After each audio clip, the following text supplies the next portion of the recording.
You've probably heard of Gatsby's mansion, the parties, the jazz, the champagne. But here's what you never see. The 126 servants who made it all possible, who woke before dawn, who moved through secret tunnels to stay invisible. Here's what life was really like inside Long Island's Gold Coast mansions. And hey, if you're settling in for the night, maybe pull that blanket up a little closer. If these stories help you drift off, consider subscribing. I'd love to know where you're listening from and what time it is there. Drop it in the comments. Now let's travel back to 1922. Right now, you're warm, safe. Your pillow knows the shape of your head. Your blanket's doing its job. But close your eyes and let me take you somewhere else. Somewhere you'd never survive. Somewhere beautiful and brutal in equal measure. The year is 1922. You're standing on a dirt road in Cold Spring Harbor, Long Island. You're 21 years old. Your name is Mary Catherine Brennan. And 3 weeks ago, you were in County Cork, Ireland, watching your mother cry at the docks as you boarded a ship that smelled like rust and regret. Your hands are raw, still cracked from scrubbing your way across the Atlantic in steerage, where you'd traded labour for passage. 6 weeks of mopping vomit from wooden planks while the ship pitched and rolled through storms that seemed personal.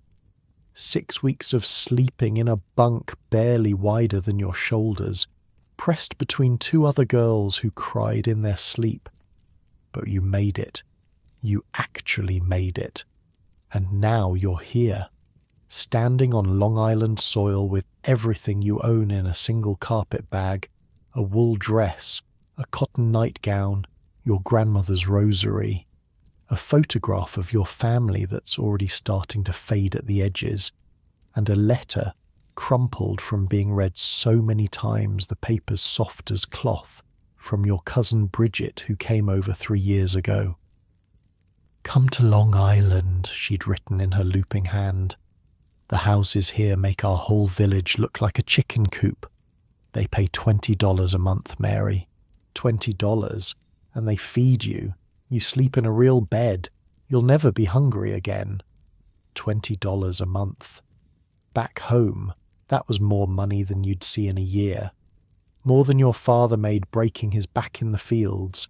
More than your mother earned taking in laundry until her hands bled. So you came. The road beneath your feet is thick with summer dust. Your boots, the only pair you own, are already coated with it.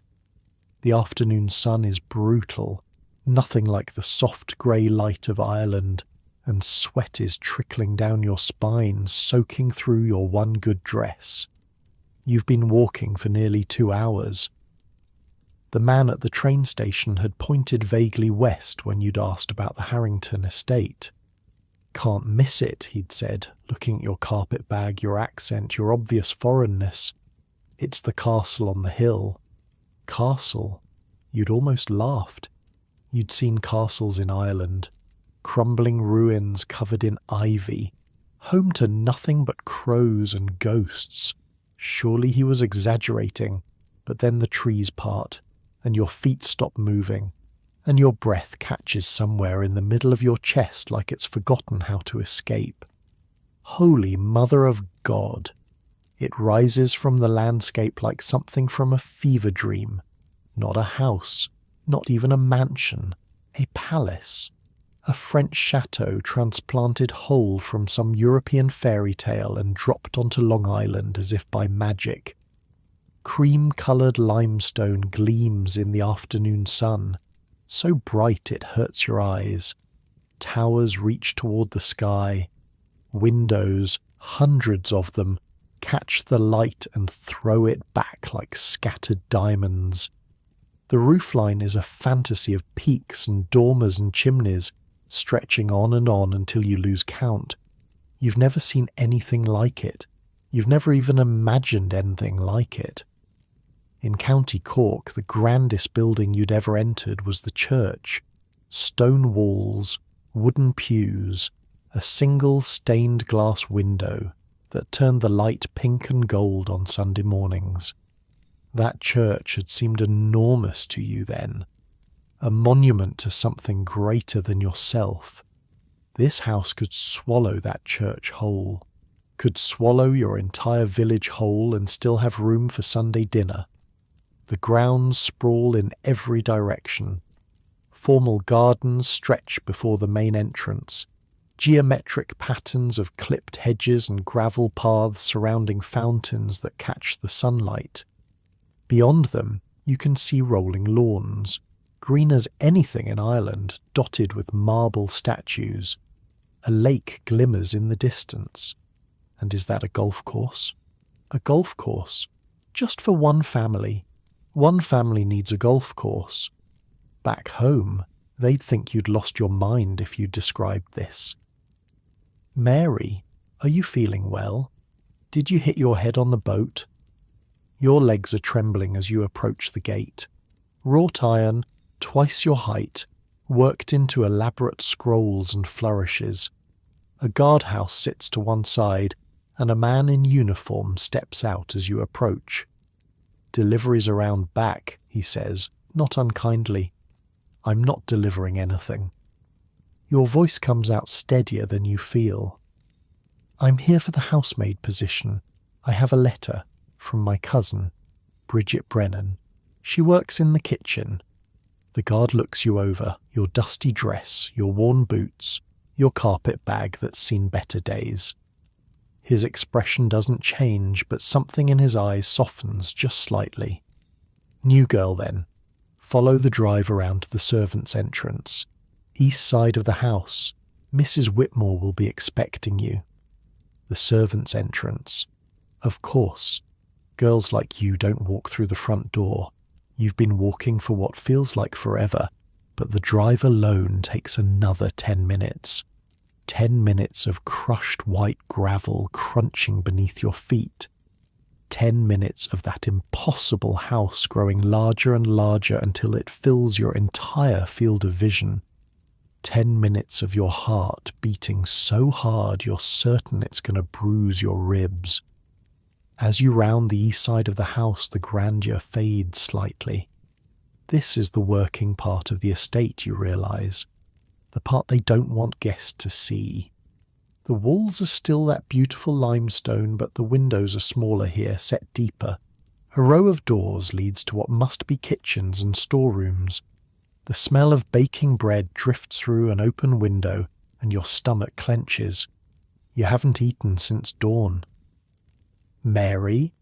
You spin around, and there's Bridget, your cousin, standing in a doorway with flour on her apron and joy on her face. She looks different. 3 years in America have filled out her cheeks, smoothed the hungry lines around her eyes. Her hair, once as dull and lank as your own, is shiny and pinned up neatly beneath a white cap. She looks healthy. She looks like someone who eats 3 meals a day.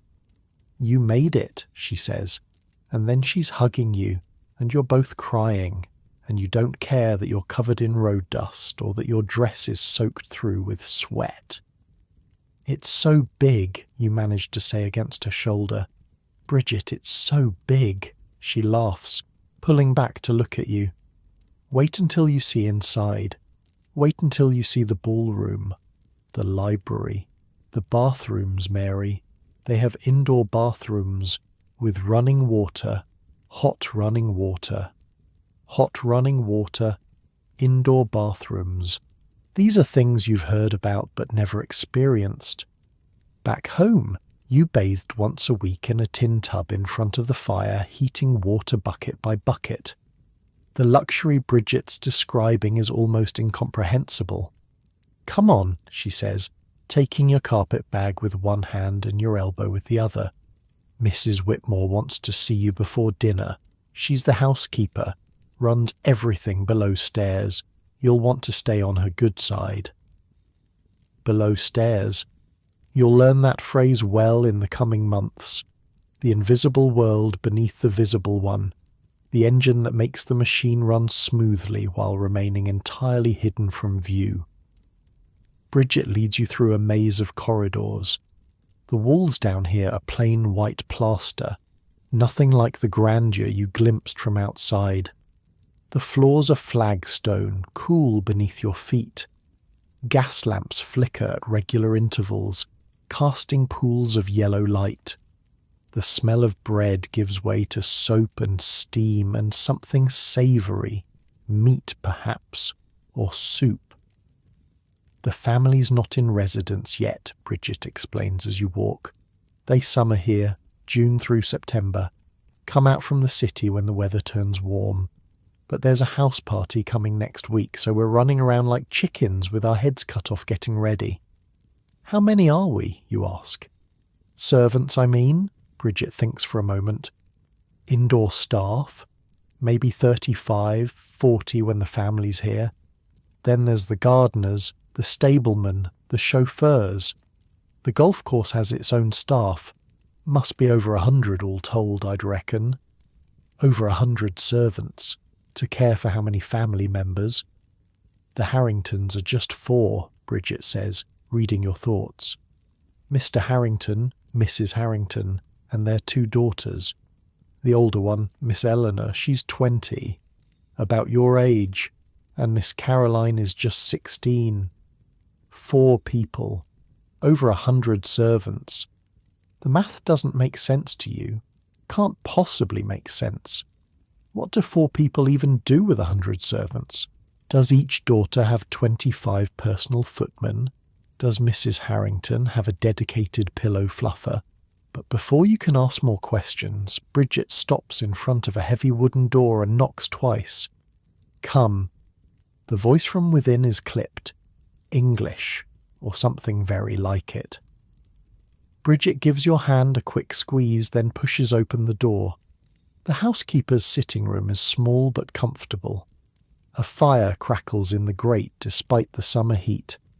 A desk sits beneath the window, covered in neat stacks of papers, and behind the desk sits Mrs. Whitmore. She's older than you expected. 60 perhaps, with silver hair pulled back so tightly it seems to stretch the skin of her face.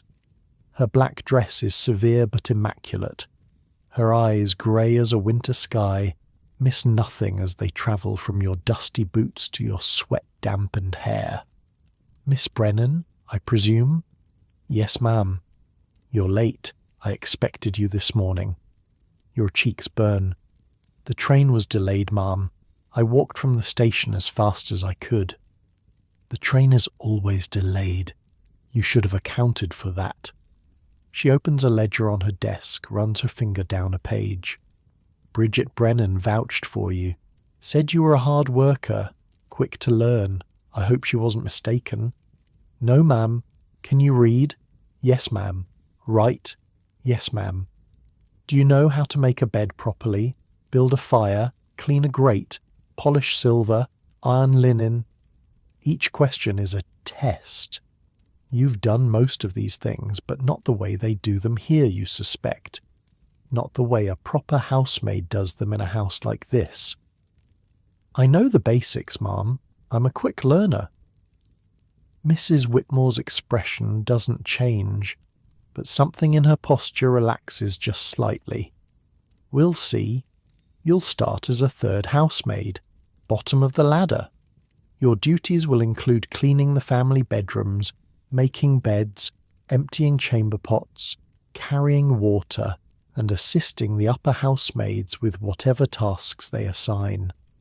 You will rise at 5:30 each morning and will not retire until the family has done so, which during house parties may be well past midnight. 5:30 in the morning until past midnight. 18 hours, 19 hours, every day. You will receive $20 per month, payable on the 1st. Room and board are included. You're permitted 1 half-day off per week and 1 full Sunday per month, provided your duties are complete. You will wear the uniform provided. You will keep yourself clean and neat at all times. You will speak only when spoken to by members of the family. You will use the servants' stairs and the servants' entrance. Under no circumstances will you use the main staircase or the front door. Do I make myself clear? Yes, ma'am. If you're caught stealing, you will be dismissed without reference. I would never, ma'am. If you're caught in an inappropriate relationship with any male staff member, you will be dismissed without reference. Your cheeks flame, but you hold her gaze. Yes, ma'am. If you break anything of value, the cost will be deducted from your wages. Yes, ma'am. Good. Mrs. Whitmore closes the ledger. Bridget will show you to your room and provide your uniform. Report to the kitchen at 5:30 tomorrow morning. The upper housemaid will assign your duties, that is all. You're dismissed, just like that. Bridget takes your elbow again and guides you out of the room, back into the maze of servants' corridors. You did well, she whispers once you're out of earshot. She likes you. She didn't seem to like me at all, Bridget laughs quietly. That's her liking you. You should see her when she doesn't. The servants' quarters are on the top floor of the house. Top floor, in a house this size, means climbing what feels like 100 stairs, each step echoing in the narrow stairwell. By the time you reach the landing, your legs are burning. Men's quarters are on the other side of the house, Bridget explains, strictly separate. If you're caught on their side after dark, Mrs. Whitmore will have your head. The women's corridor is long and narrow, lined with identical doors. Small windows at each end let in thin slices of late afternoon light. The walls are whitewashed, the floors bare wood. It's clean but sparse, institutional. Nothing like the grandeur below. Bridget stops at the third door from the end. Home sweet home. You'll be sharing with Annie and Ruth. Annie's a second housemaid, been here 2 years. Ruth's a parlour maid, been here 6 months. They're good girls. They'll help you along. The room is small. 3 narrow beds arranged against the walls, leaving just enough space in the middle to stand. 3 small wardrobes. 1 window that looks out over the back gardens. A washstand with a chipped basin and a cracked mirror. But there's a bed. A real bed with an actual mattress and clean sheets and a pillow that's not made of straw. After 6 weeks in steerage, after 21 years of sleeping 3 to a bed with your sisters, this simple room looks like paradise. The bathroom's at the end of the hall, Bridget says. Indoor plumbing, just like I told you. Hot water comes up in the mornings and evenings, but you'll want to be quick. 30 girls share 2 bathrooms. She sets your carpet bag on the empty bed, the one nearest the window. I've got to get back to the kitchen. Dinner's in an hour, servants' hall. I'll come get you when it's time. Then she's gone, and you're alone. You sit on the bed, your bed. The mattress gives slightly beneath your weight, and you could cry at the simple comfort of it. Back home, you slept on a rope frame with a sack of straw that poked through the fabric and left scratches on your skin. Through the window you can see the gardens below. Even from up here, even at this angle, they're breathtaking. Roses and lilies and flowers you don't have names for, arranged in patterns too perfect to be natural. Gardeners move among the beds, clipping and pruning, keeping everything just so. Beyond the gardens, the lawn slopes down toward the water. Long Island Sound, you think, remembering your geography. The water catches the late afternoon sun and scatters it into a million golden fragments. A sailboat glides across the surface, so white against the blue it looks like something from a painting.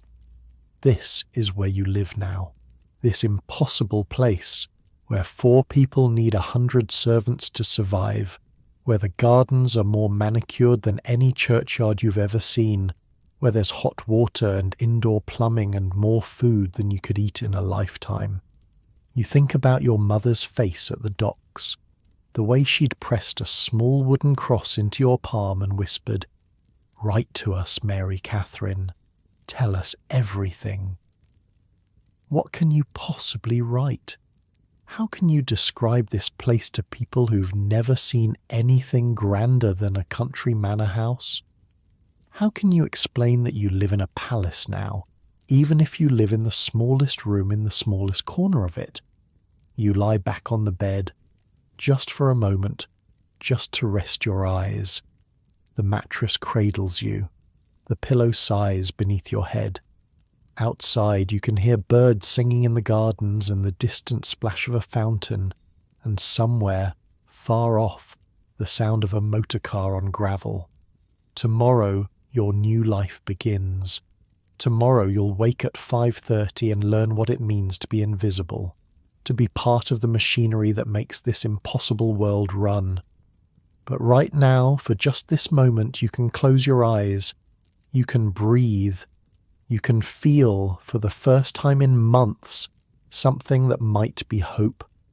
The train station seems a lifetime ago already. The ship, the hunger, the fear. County Cork, with its grey skies and empty cupboards, and your mother's tired face. All of it receding like a shoreline seen from a departing boat.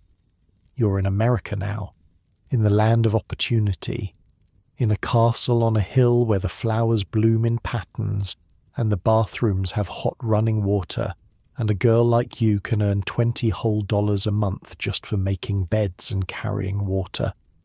Is this what your grandmother prayed for all those years ago when she'd light candles in the church and whisper wishes for her grandchildren? Is this the American dream everyone talked about back home? You don't know yet. Can't know yet. But as you lie there on your new bed in your new room in this new world, listening to the birds and the fountains and the distant hum of a house coming to life, you let yourself believe that maybe, just maybe, everything is going to be all right. The summer light is fading now. Long shadows stretch across the gardens, turning gold to amber to rose. The sounds of the house are changing too. Footsteps in the corridor, voices from the kitchen, the clatter of pots and pans as dinner approaches. Soon Bridget will come to fetch you.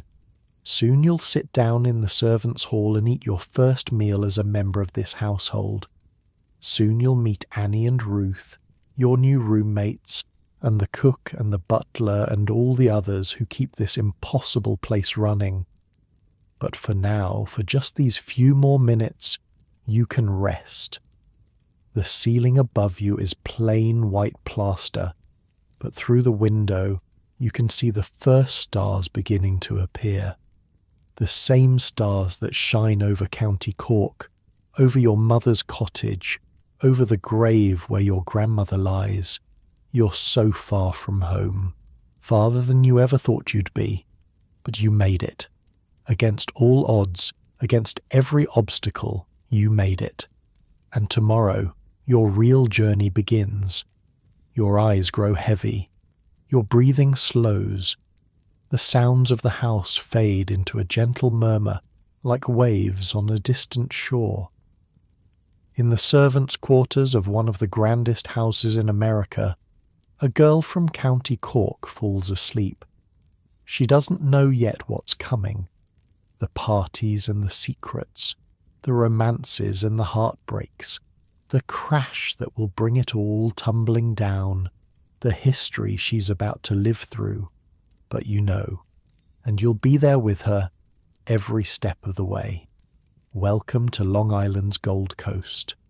Welcome to the world of the robber barons and their castles in the sky. Welcome to the invisible army that made the glamour possible. Welcome home. Someone is shaking your shoulder. Mary, Mary, wake up. Your eyes open to darkness. For a terrible moment you think you're back on the ship, back in steerage, back in that narrow bunk with the whole world pitching and rolling beneath you.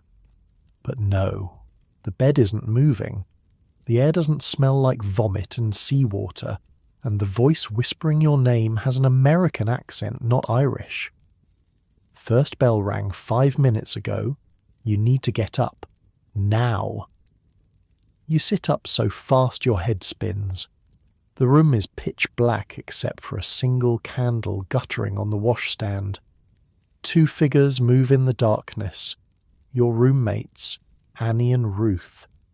You'd met them briefly last night, too exhausted to remember much beyond their names and the way they'd laughed at your accent. What time is it? 5:30. You've got 15 minutes to wash and dress before Mrs. Whitmore does inspection. 15 minutes. You slept through the first bell on your very first morning. Your feet hit the cold floor and you're moving before your brain catches up. The washstand, the basin. The water is ice cold and you gasp as you splash it on your face, but there's no time to heat it. No time for anything. Annie is already dressed, buttoning her uniform with practice fingers. She's small and dark-haired, with a sharp face and quick eyes. Your uniform's in the wardrobe. Black dress, white apron, white cap. Make sure your hair's pinned up proper. Mrs. Whitmore checks. The uniform feels strange against your skin. Stiff cotton, starched so heavily it crackles when you move. The apron ties in the back, and your fingers fumble with the strings until Ruth takes pity on you and does it herself.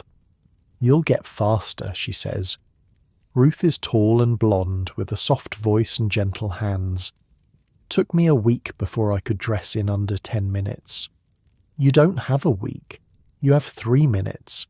Your hair is a disaster. 2 days of travel and 1 night's sleep have turned it into a tangled nest, and there's no time to brush it properly.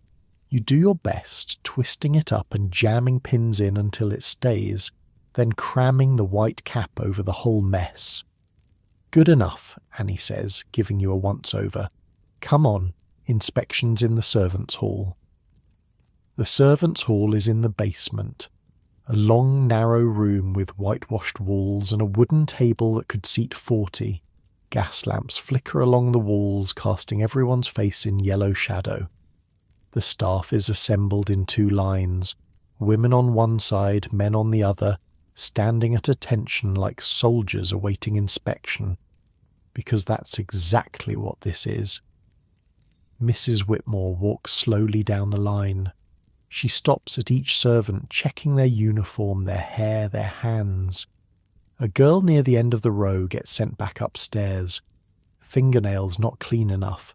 A footman's collar isn't straight. He fixes it under her withering gaze. When she reaches you, her grey eyes travel from your cap to your boots. You hold your breath. Adequate, she says finally, for a first morning. That's apparently the highest praise you're going to get. Brennan, you'll be assigned to the 3rd floor today.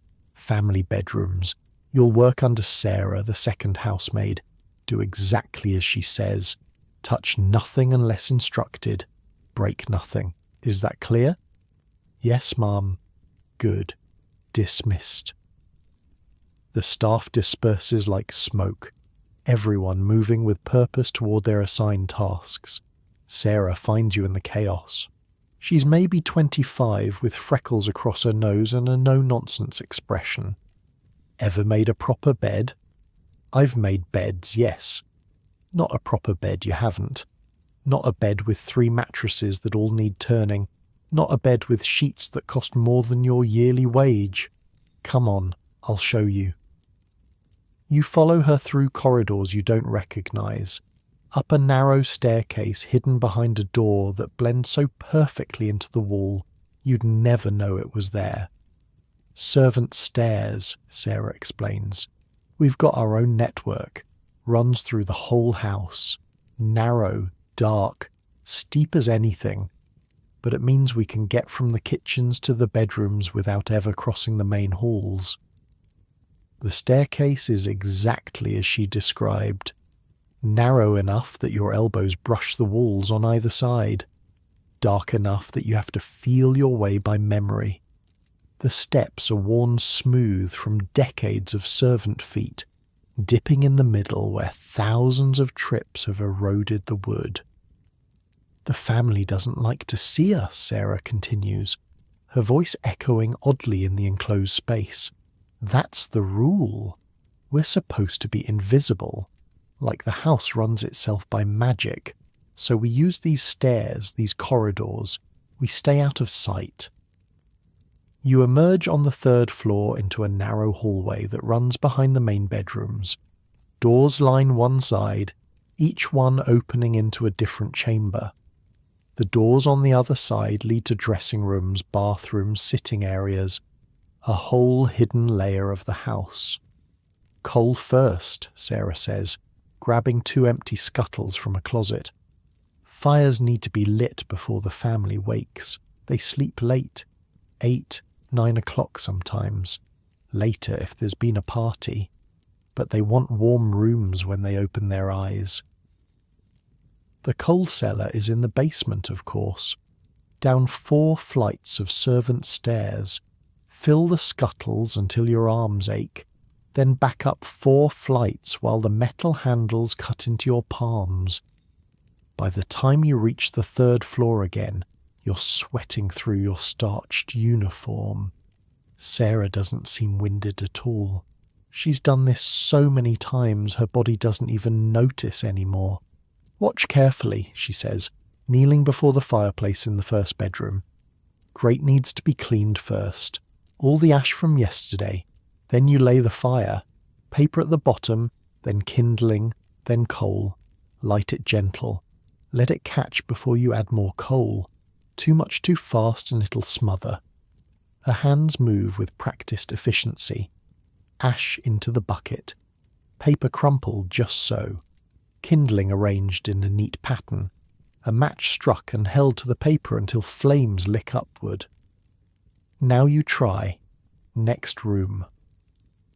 The next room is larger. The fireplace is set with marble veined with gold. The mantelpiece holds a clock that looks older than your grandmother. You kneel on a hearth that probably cost more than your entire village and try to remember Sarah's instructions. Ash out, paper down, kindling, coal. Your first attempt smothers. Your second attempt catches but burns too fast. Your 3rd attempt finally produces something like a proper fire. You'll get faster, Sarah says. The same words Ruth used earlier. We've got 6 more rooms to do before 7. 6 more rooms. 6 more fireplaces. 6 more climbs up and down the servants' stairs with heavy coal scuttles. But you're not finished with this room yet. The fire is just the beginning. Chamber pot, Sarah says, nodding toward a decorative screen in the corner. Empty it in the slop closet at the end of the hall. Rinse it. Bring it back. Behind the screen sits a porcelain pot, painted with delicate flowers. It's the fanciest chamber pot you've ever seen, and it needs emptying. Rich people, you think. Even their poop is fancy. The slop closet has a drain in the floor and a tap that produces water cold enough to make your teeth ache. You rinse the pot, dry it with a cloth, carry it back to its place behind the screen. Water pitcher, Sarah says. Fill it fresh every morning. Wash basin too, and check the soap dish. If it's nearly empty, replace it. The water has to be carried up from the kitchens. Hot water in the morning for washing. There's a complicated system of pipes somewhere in the house, but it doesn't reach the upper floors properly, so servants still haul brass cans up 4 flights of stairs. 2 trips for hot water, 1 trip for cold. The cans weigh more with every flight. By the time you've done all 6 bedrooms, your arms are shaking and your uniform is soaked through at the armpits. You've emptied chamber pots and filled water pitchers and laid fires, and you haven't even started on the actual cleaning yet. Sarah checks her watch. 7:15. Family won't be up for another hour at least. That gives us time for the real work. The real work, as opposed to what you've been doing. Beds first. They need turning. The beds in these rooms are unlike anything you've ever seen. 4 posters draped in silk, Mattresses stacked 3 high, pillows piled like clouds. The sheets are Egyptian cotton, Sarah tells you. The blankets are cashmere. The bedspreads are embroidered by hand. Bottom mattress turns once a week. Middle mattress turns every day. Top mattress gets fluffed until it's soft as air. Watch. She strips the bed with surgical precision. Sheets folded and set aside. Each mattress turned in sequence, a whole body effort that leaves you breathless just watching.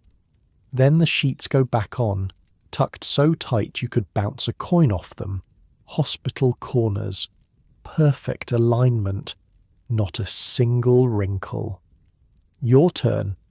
The next bed takes you 20 minutes. Sarah does hers in 5. You'll get faster, she says again. You're starting to hate that phrase. After the beds come the surfaces. Every table, every dresser, every nightstand needs dusting.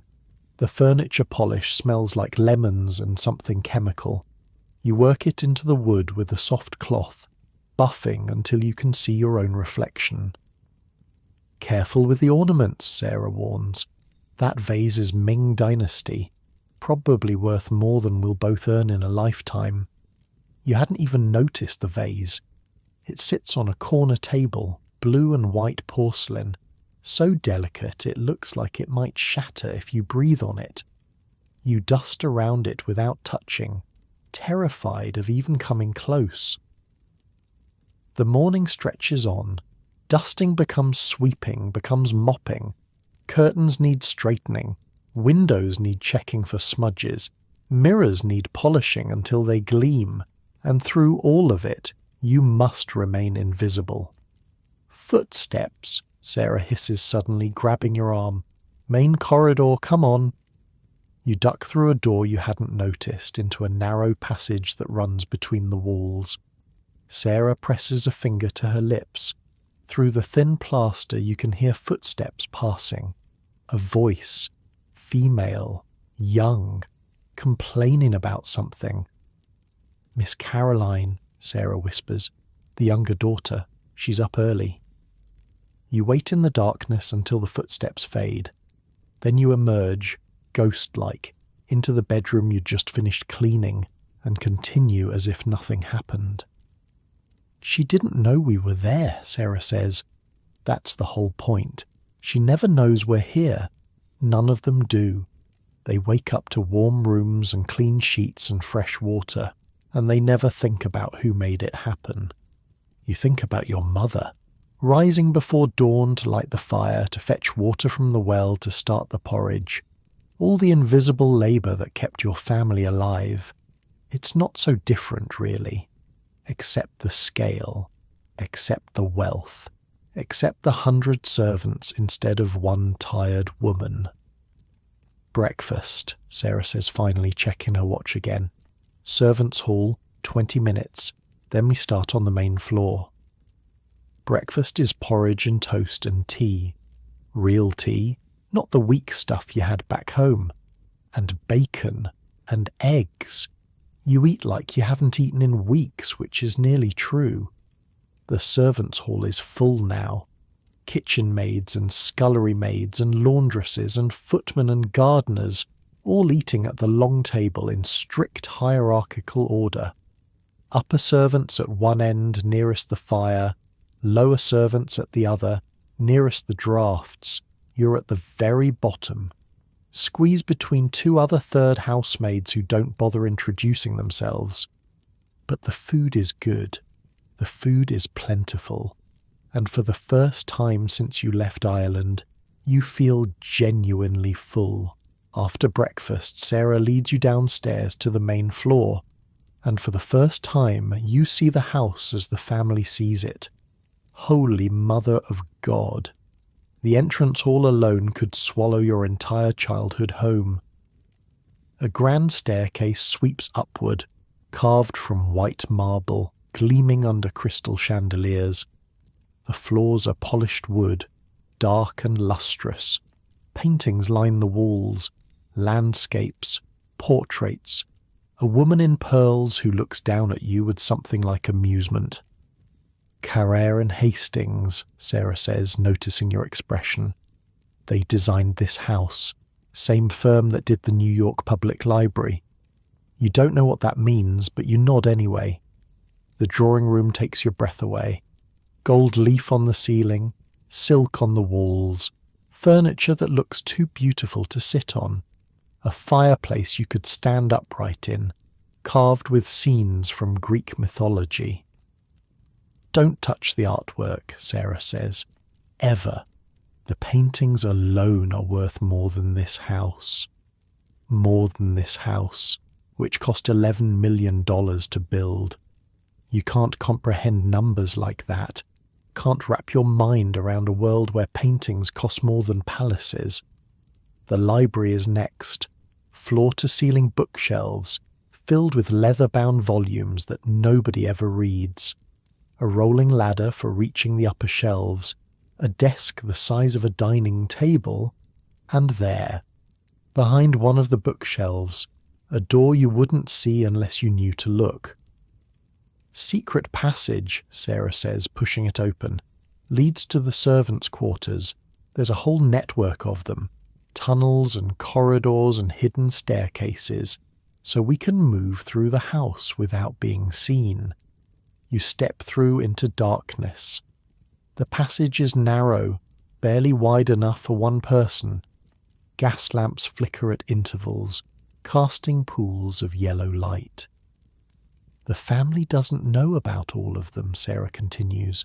Some of these passages are older than the house itself, built into the original structure.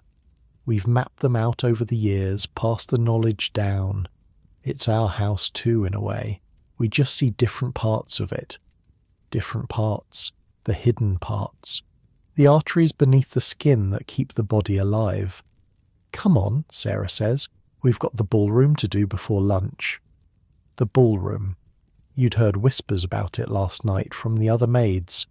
A room big enough to hold 500 guests, a floor designed specifically for dancing, chandeliers that take 3 servants an entire day to clean. You emerge from the passage into a room that stops you dead. It's enormous. The ceiling soars 3 stories overhead, painted with clouds and angels and scenes from some paradise you've never imagined.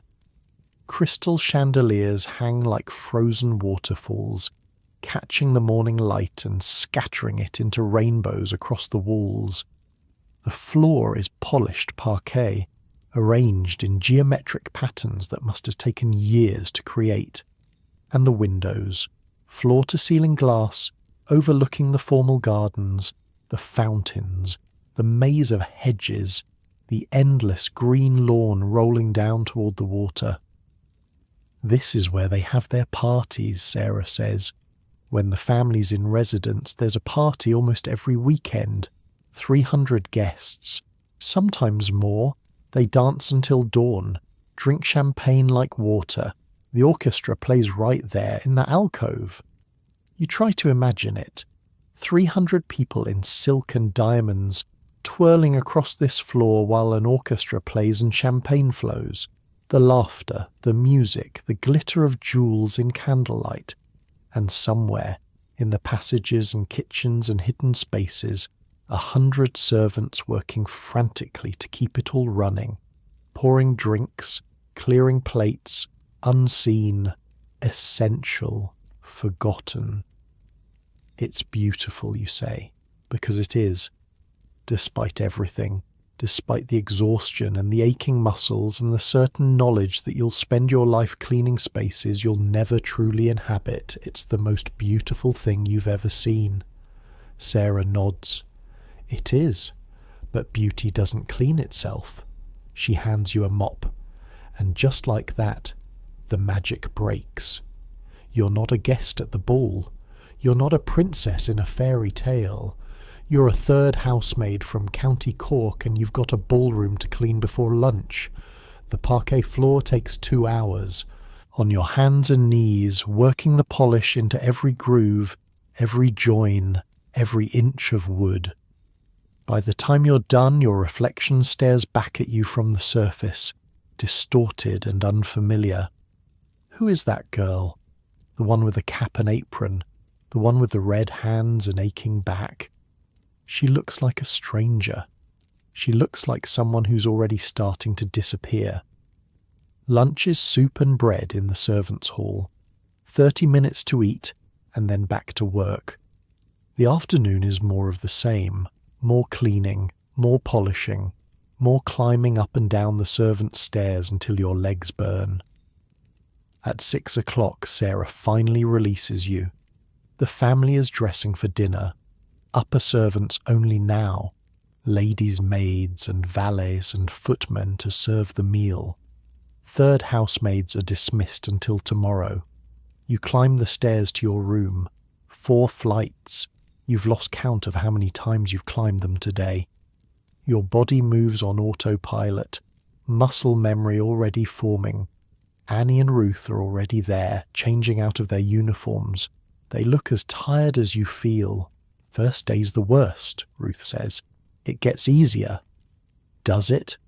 You can't imagine doing this every day. Can't imagine your body ever adjusting to this level of exhaustion. Can't imagine waking tomorrow at 5:30 to do it all over again. But you will, because there's no other choice. Because $20 a month is a fortune.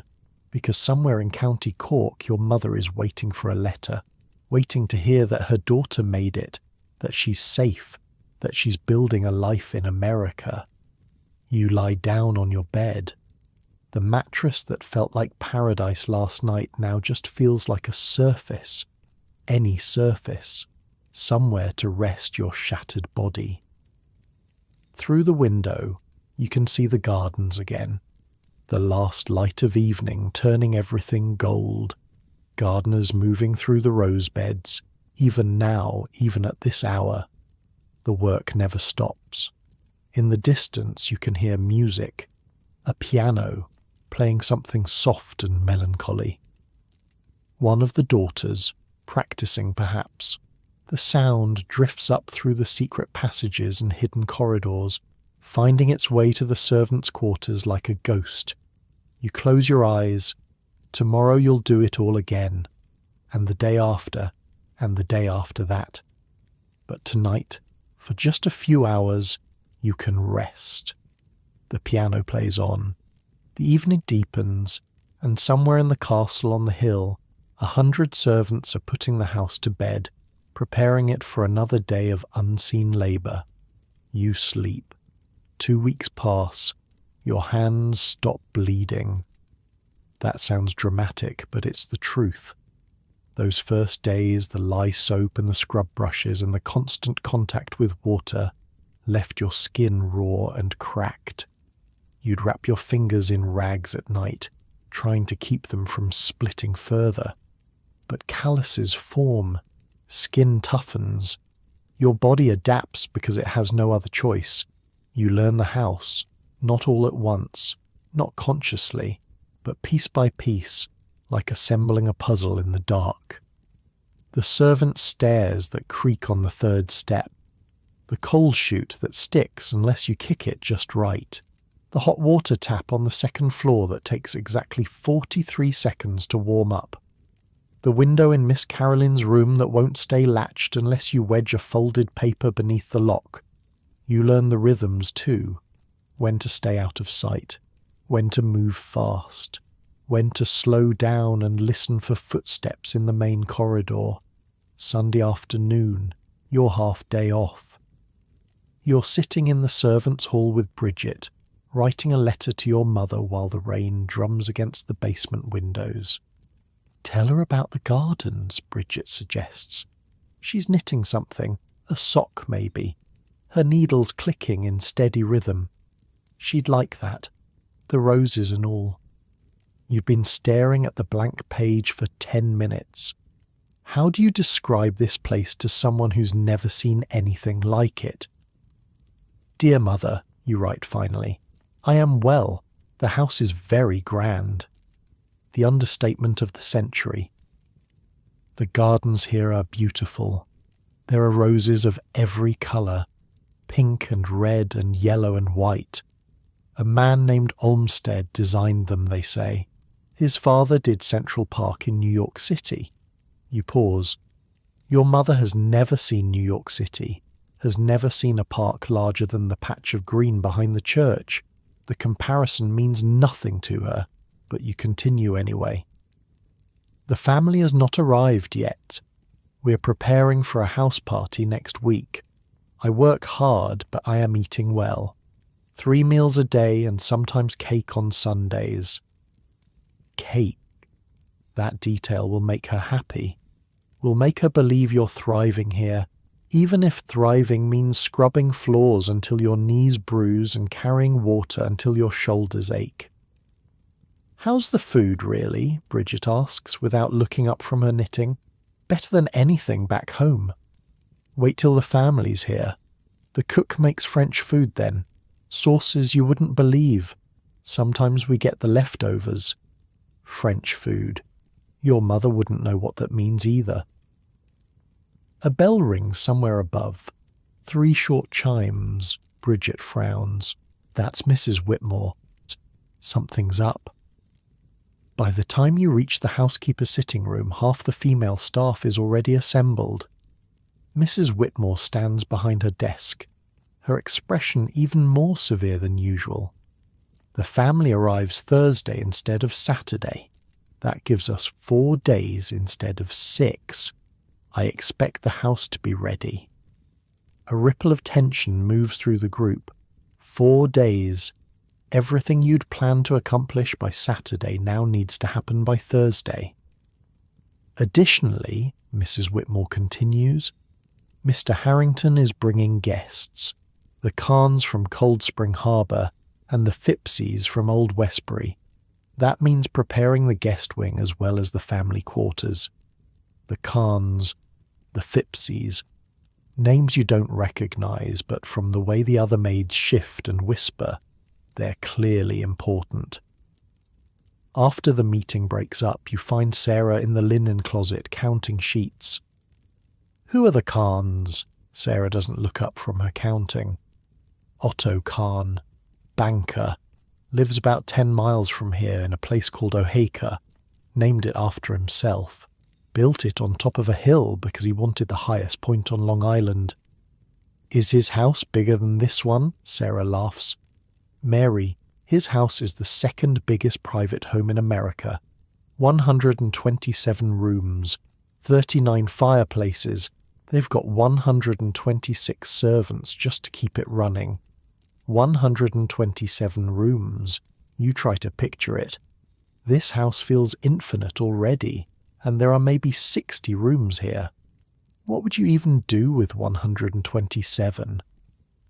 I barely know my way around this place, you say. That house must require a map. They probably have servants whose only job is giving directions to the other servants. You're joking. Sarah's expression suggests she might not be. He built it because the country clubs wouldn't let him in, Sarah continues. He's Jewish, German immigrant, made a fortune on Wall Street, but that didn't matter to the old money families. They blackballed him from every club on Long Island, so he built his own castle and his own golf course and threw parties that made everyone else look shabby. Something twists in your chest. Complicated feelings about a man you've never met. On one hand, he's unimaginably wealthy, part of the system that keeps you scrubbing floors for $20 a month. On the other hand, he knows what it's like to be excluded, to be told you don't belong, no matter how hard you work. What about the Phippses? Steel money, Old Westbury Gardens. John Phipps married a British woman, promised to build her a house as beautiful as anything in England. They say it looks like something from 300 years ago. Charles II style, whatever that means. Charles II. You don't know who that is either. His wife decorated the whole place with antiques from real English mansions, Sarah continues. Bought them after the war, when the British families were selling everything to pay death taxes, chandeliers, furniture, paintings. There's a portrait there by some famous artist.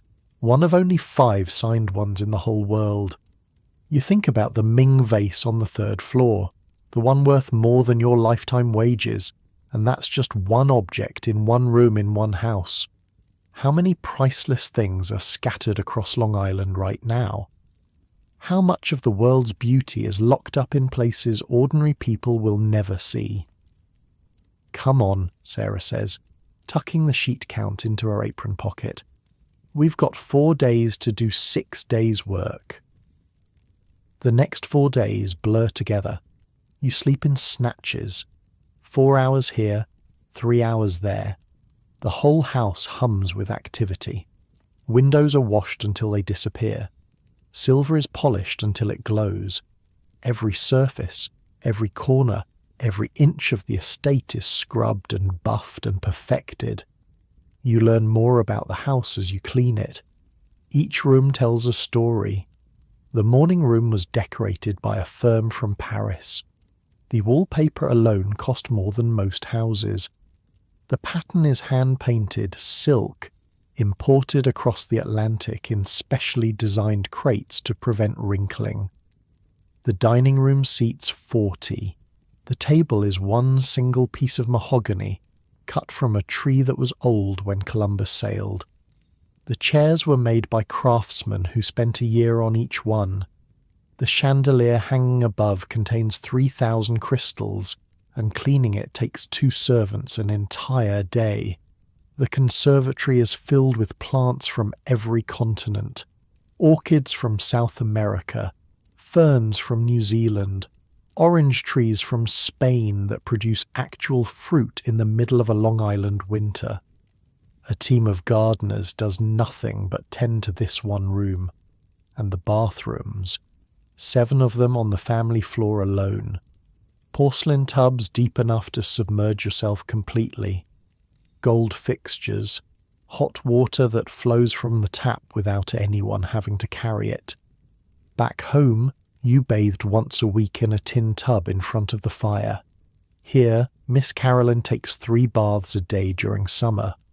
Thursday morning arrives grey and drizzly. The whole staff assembles at the servants' entrance to welcome the family lined up by rank. Butler first, then housekeeper, then upper servants, then lower servants. You're near the back, between 2 kitchen maids who smell like onions. A motor car appears at the end of the drive, then another, then 3 more. The first car stops. A footman opens the door, and you see them for the first time. Mr. Harrington is tall and silver-haired, with the kind of posture that suggests he's never bent to pick up anything in his life. His suit probably costs more than you'll earn in a year, maybe 5 years.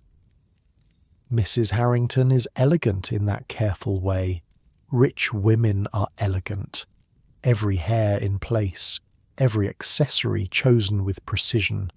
She wears pearls that catch even the grey morning light and throw it back in soft gleams, and then the daughters. Miss Eleanor is 20, the same age as you, but she looks nothing like you. Her skin is smooth and pale. Her hands are soft, unmarked by labour. She moves through the world like it was built specifically to accommodate her, because in many ways it was. Miss Caroline is 16, with her mother's colouring and her father's height. She looks bored, already bored, and she's only just arrived. The butler steps forward. Mr. Jennings, a tall man with a face like carved stone who has spoken exactly 3 sentences to you since you arrived. "Welcome home, sir, madam. We trust your journey was pleasant." "Tolerable," Mr. Harrington says. He doesn't look at the servants, doesn't acknowledge the 100 people assembled to greet him. His eyes are on the house, scanning the facade for imperfections. "The Khans arrive tomorrow morning," Mrs. Harrington says to no one in particular. "And the Phippses for dinner. Make sure the menus are finalised." "Already done, madam," Mr. Jennings replies, and then they're gone, sweeping past the assembled staff like water past stones. The daughters trail behind, Miss Eleanor pausing briefly to adjust her glove. Miss Caroline yawning without covering her mouth. None of them look at you. Of course they don't. You're furniture. You're part of the house itself, no more worthy of attention than the door frame or the gravel drive. The staff disperses. Back to work. Always back to work. By evening the house has transformed. Fires crackle in every room. Fresh flowers arrange themselves on every surface, courtesy of the gardeners who've been cutting and arranging since dawn. The kitchens are in controlled chaos, preparing dinner for 4 plus the staff. You're assigned to turn down the beds. It's an evening duty, something Sarah taught you last week. Enter the bedrooms, close the curtains, light the lamps, pull back the covers at precisely the right angle, place the warming pan between the sheets if the night is cool, leave everything perfect and undisturbed. Miss Eleanor's room first. You move quietly as you've been trained. Curtains closed, lamps lit, covers folded back just so. On her dressing table there's a photograph. A young man in a military uniform, handsome in that rich boy way, smiling at the camera. You wonder who he is. A sweetheart maybe, a brother, someone important enough to warrant a silver frame. You don't linger, don't snoop. That's a fireable offence. Miss Caroline's room next. It smells like perfume, something floral and expensive. Her belongings are scattered everywhere already. Gloves on the chair, a hat on the bed, a novel open and face down on the nightstand. The novel catches your eye. The cover shows a woman in a flowing dress reaching toward a distant figure. Romance, probably. The kind of story where everyone ends up happy. You turn down her bed and leave the room exactly as you found it, minus the disorder. The guest wing is empty tonight, but it needs to be ready for tomorrow. 5 bedrooms, 5 dressing rooms, 5 bathrooms. You light fires in each one, check the water pitchers, dust surfaces that were dusted just hours ago. By the time you finish, it's nearly midnight. Your feet throb, your back aches, your eyes are gritty with exhaustion, but the house is ready. Tomorrow the guests arrive, and the real performance begins. You climb the servants' stairs one last time, 4 flights up. The treads are familiar now, worn smooth in the middle where a century of feet have passed. Your body knows each step, each turn, each landing. Annie and Ruth are already asleep when you reach the room. Their breathing is slow and even, the sound of women who've learned to fall unconscious the moment their heads touch the pillow. You change out of your uniform in the dark. Your nightgown is thin cotton, worn soft from washing. You bought it in Ireland 3 years ago, when you still thought you'd marry Michael Sullivan from the next farm over and spend your life in County Cork. Michael Sullivan. You haven't thought about him in weeks. He probably hasn't thought about you at all. Your bed welcomes you like an old friend. The mattress knows your shape now. The pillow has learned the curve of your neck. These small comforts matter more than you'd ever imagined they could.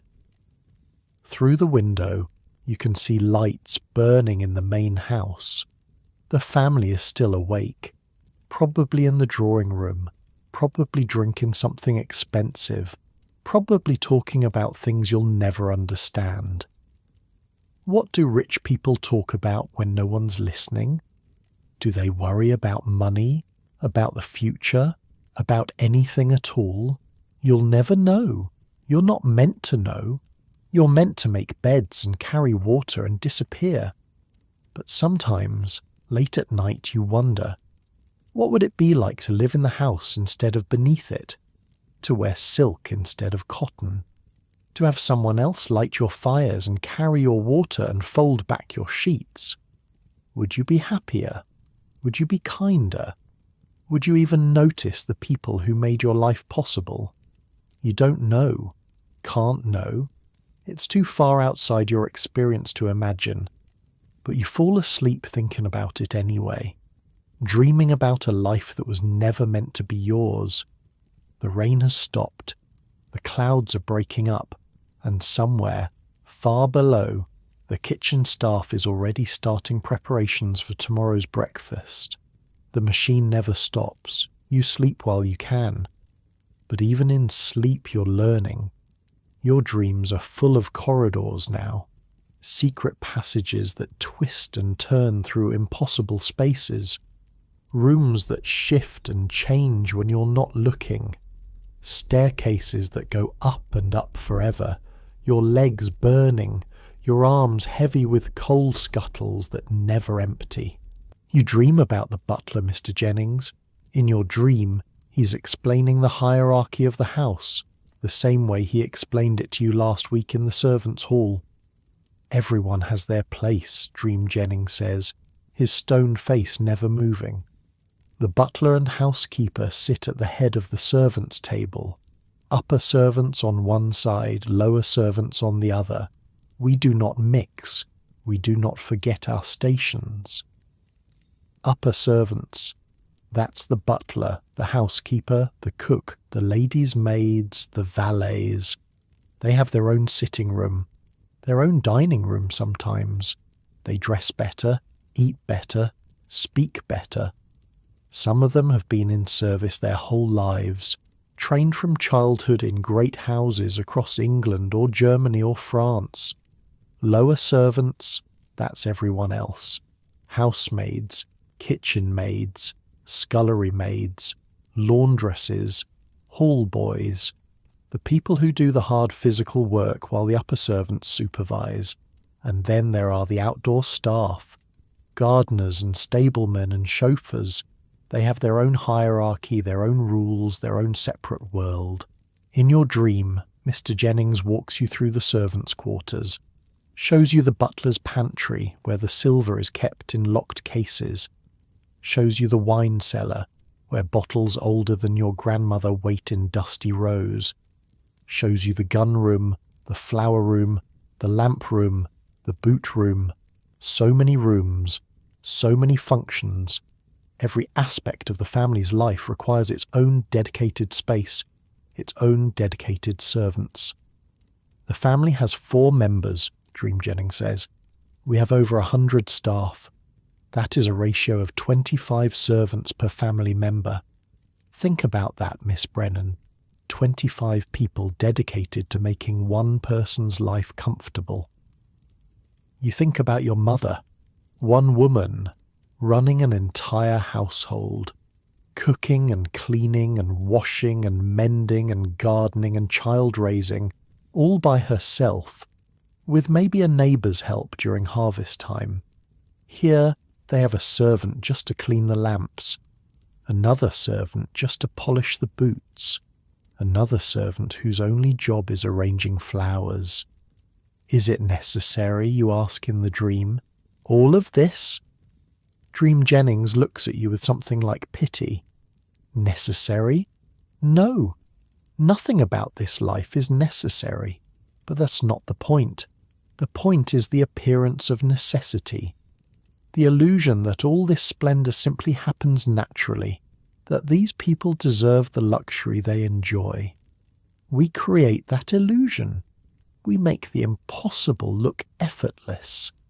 You wake before dawn, the dream still clinging to you like cobwebs. The real Mr. Jennings has never said anything like that to you, has barely said anything to you at all. Upper servants don't fraternise with third housemaids from County Cork. But the dream felt true anyway. You lie there in the darkness, listening to Annie and Ruth breathe, thinking about illusions. Back home, everyone knew how hard your mother worked. Every neighbour, every relative, every person who passed through your village could see the labour written on her body. The stooped shoulders, the rough hands, the lines around her eyes that came too early. Here, the labour is hidden by design.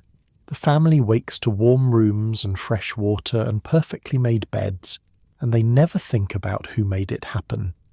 Never think about you, climbing 4 flights of stairs with coal scuttles. Never think about Sarah, polishing floors on her hands and knees. Never think about the kitchen maids, who've been awake since 3 in the morning preparing breakfast. The illusion requires your invisibility, your erasure, your non-existence in their world. And yet, without you, their world would collapse. Without the 100 servants who tend and clean and cook and carry, this castle on the hill would fall apart within days. The fires would go cold, the silver would tarnish, the gardens would run wild, the whole beautiful fantasy would crumble. They need you. They just don't want to know it. The first bell rings, 5:30, another day beginning. You rise, you wash, you dress, you pin up your hair and check your reflection in the cracked mirror. The stranger looking back at you is becoming familiar now. The sharp cheekbones from eating regular meals, the clearer skin from sleeping indoors, the calloused hands that no longer hurt. You're changing. The house is changing you. Is that a good thing? You honestly don't know, but there's no time to wonder. The guests arrive today. The Khans with their castle on a hill. The Phippses with their English antiques. The performance begins. You head for the servants' stairs, joining the stream of women in identical black dresses and white caps. Nobody speaks. Nobody needs to. The routine is so ingrained now it happens without thought. Down 4 flights, across the basement corridor, into the servants' hall for inspection. Mrs. Whitmore's grey eyes sweep the line. Today she's even more exacting than usual. A hair out of place, a button undone, and you'll be sent back upstairs to fix it. Your uniform is perfect. Your cap is straight. Your hands are clean.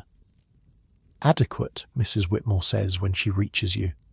You're starting to take pride in that word. Adequate. From her, it's practically a compliment. The Khans arrive at 10, she announces. The Phippses at 5 for dinner. I expect impeccable service. Any questions? Silence. Good. To your stations. You head for the linen closet to collect fresh towels for the guest bathrooms. The day has begun. The house is waking up. And somewhere out there, motor cars are already travelling the roads of Long Island, bringing more wealth and more guests and more work to the castle on the hill. The machine turns, you turn with it. The Khans arrive in a motorcade. 3 automobiles gleaming black, rolling up the drive at exactly 10 o'clock. You watch from a 3rd-floor window while you're supposed to be dusting, pressing yourself against the glass like a child at a candy shop. Otto Khan steps out of the first car. He's smaller than you expected, shorter than Mr. Harrington, with a neat white moustache and eyes that seem to take in everything at once. He carries himself like a man who's used to being looked at, examined, judged. His wife follows. Addie, someone said her name was. Elegant in a grey travelling suit with pearls at her throat and something tired around her eyes. And then 4 children spilling out of the 2nd and 3rd cars, servants rushing to collect luggage, a whole entourage descending on the house like a small, well-dressed army. Brennan, you spin around. Sarah stands in the doorway, arms crossed. Were you dusting or daydreaming? Dusting, Mum. Just finished. Sarah walks to the window, looks down at the arriving guests. Her expression doesn't change, but something flickers behind her eyes. The Khans, she says quietly. You know why they built that castle of theirs? You said the clubs wouldn't let him in. That's right. German. Jewish. Didn't matter that he'd reorganized half the railroads in America. didn't matter that he was richer than most of the people who blackballed him. He wasn't the right sort, so he bought 400 acres and built his own kingdom. You watch as Mr. Khan shakes hands with Mr. Harrington. The two men are smiling, but there's something careful about it, something measured. Do the Harringtons like him? Sarah makes a sound that might be a laugh. They like his parties. They like his connections. They like being seen at his table. But like him, that's a different question. She turns away from the window. Come on. Guest rooms need fresh towels. The Khans brought their own lady's maid and valet, but we still have to provide for the rest of their staff. The rest of their staff. Of course. Rich people don't travel alone. They bring an entourage, servants to serve the servants who serve them. The next few hours blur into familiar chaos. Fresh linens for the guest wing, hot water carried up, fires lit even though it's summer, because Mrs. Khan mentioned she gets cold easily. Every request relayed through a chain of servants until it reaches someone who can actually fulfill it. Around 2 o'clock, you're carrying a stack of towels down the second-floor corridor when you hear voices from the library. You should keep walking. You know you should. Eavesdropping is a fireable offence, but your feet slow anyway. The door is slightly ajar. Through the gap you can see Mr. Harrington and Mr. Khan standing by the fireplace, brandy glasses in hand. "A magnificent season at the opera," Mr. Khan is saying. His accent is faint but there. German softened by decades in New York. Caruso was in fine form. You should come to the Met more often, Charles. It would do you good. "I've never had your ear for music, Otto." Mr. Harrington swirls his brandy. "Though I understand your son has quite the talent. Roger." Something lights up in Mr. Khan's face. Pride. Unmistakable. He's formed his own orchestra, can you believe it? Jazz music. Not exactly what I had in mind when I paid for all those piano lessons, but the boy has passion. Jazz. Mr. Harrington says the word like it tastes strange. That's the Negro music, isn't it? That's the American music, Charles. The only truly American music. My son plays it at parties, and even the stodgiest bankers end up doing the Charleston by midnight. A pause, ice clinking in glasses. "How is construction on the gardens progressing?" Mr. Harrington asks, changing the subject. "Olmsted's boys are nearly finished. The formal garden will be ready by August. I'm planning a party to celebrate. 500 guests, orchestra in the main hall, dancing until dawn. You'll come, of course. 500 guests. The ballroom you scrubbed on your hands and knees could hold maybe 300. What kind of ballroom holds 500? Addie still calls it Otto's Zoo," Mr. Khan continues laughing. "She thinks I invite too many artists and actors. But what's the point of having a castle if you can't fill it with interesting people?" "Artists and actors." Mr. Harrington's voice is carefully neutral. "Charlie Chaplin, I heard. Came twice last summer. Funny little man. Made the footmen laugh so hard they dropped a tray of champagne glasses. Cost me a fortune, but worth every penny. Charlie Chaplin. The name means nothing to you. Some actor, apparently. Famous enough that even Mr. Harrington knows who he is. Footsteps behind you. You jump back from the door just as a footman rounds the corner. "Lost, miss?" "No, sir. Just delivering towels." He looks at you, looks at the slightly open door. His expression doesn't change. "Best be quick about it, then." You hurry away, heart pounding. Did he know you were listening? Will he report you to Mrs. Whitmore? But the afternoon passes without incident. Either he didn't notice or he didn't care. Servants overhear things all the time. It's impossible not to, living in the walls of these houses. The smart ones pretend they're deaf. The Phippses arrive at 5, just as Sarah predicted. John Phipps is tall and thin, with the look of a man who's never worried about anything in his life. His wife Margarita is British, and you can hear it in every syllable. Her accent makes the Harringtons sound almost common by comparison. "Darling," she says to Mrs. Harrington, offering her cheek for a kiss. "The drive was absolute murder. These American roads. I don't know how you stand it." "We manage," Mrs. Harrington replies, and something passes between them. Some private joke or private war? Impossible to tell. The Phipps children are older than the Harrington girls. 2 sons in their 20s, already married, already starting dynasties of their own. They've brought their wives, elegant women who look at Miss Eleanor with something like pity. 20 and unmarried. In their world, that's practically a spinster. Dinner is at 8. You won't see any of it, of course. Third housemaids don't serve at table. That's footman's work and upper servants' work, and the kind of precise choreography that takes years to master. But you hear about it later, in the servants' hall, while the upper servants eat their own dinner at the good end of the table. 7 courses, Annie whispers to you.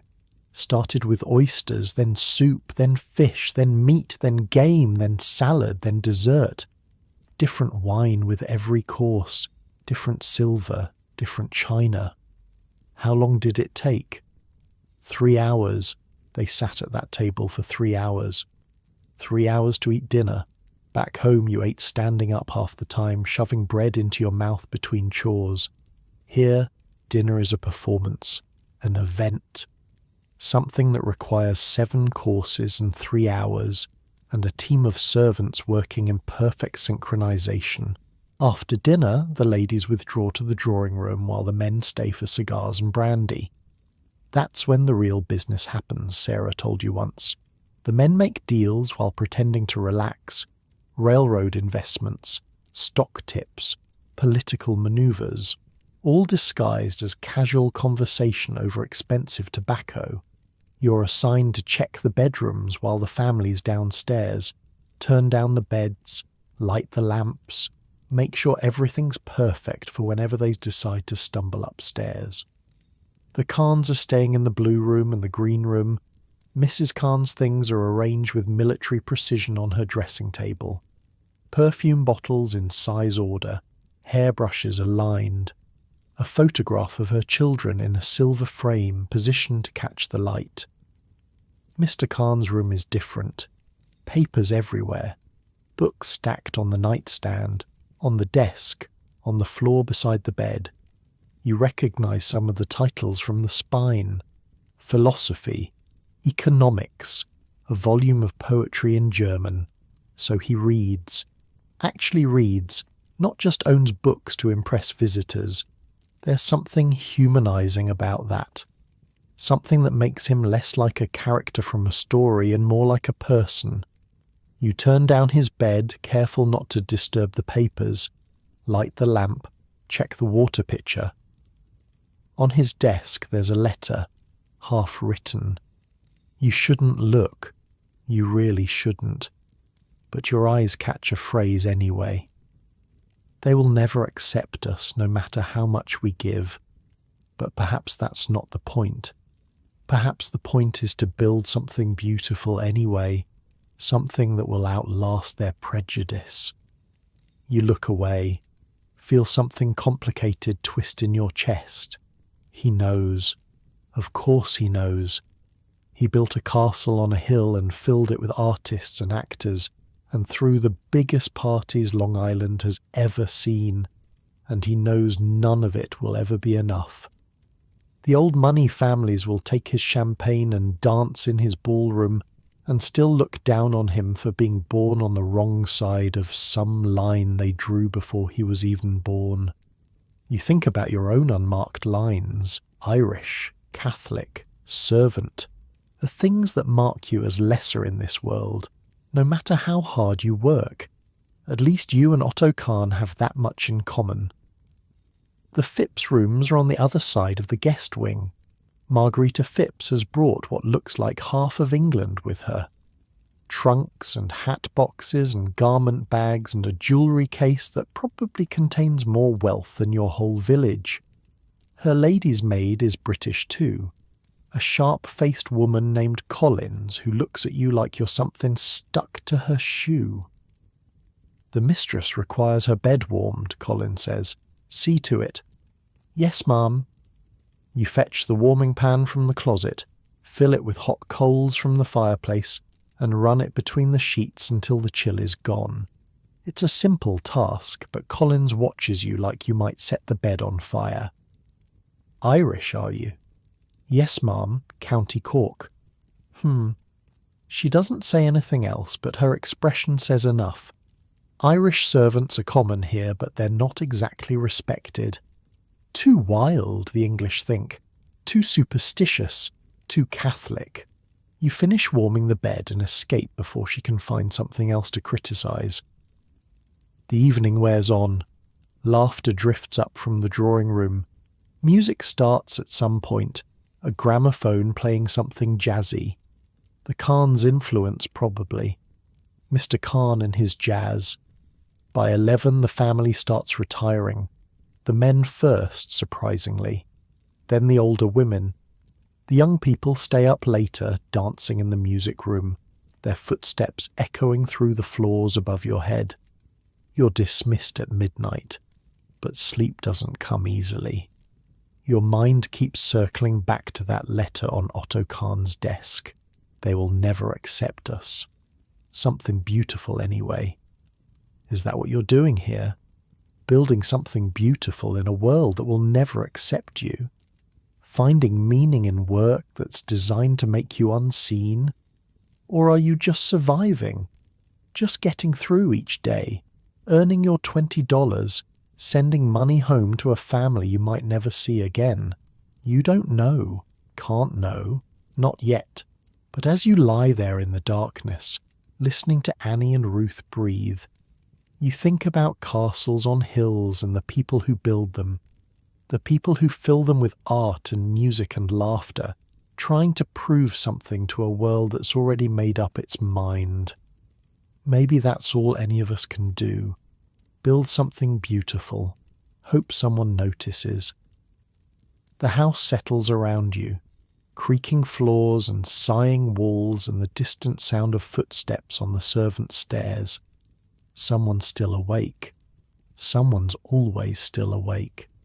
The machine never stops, not really.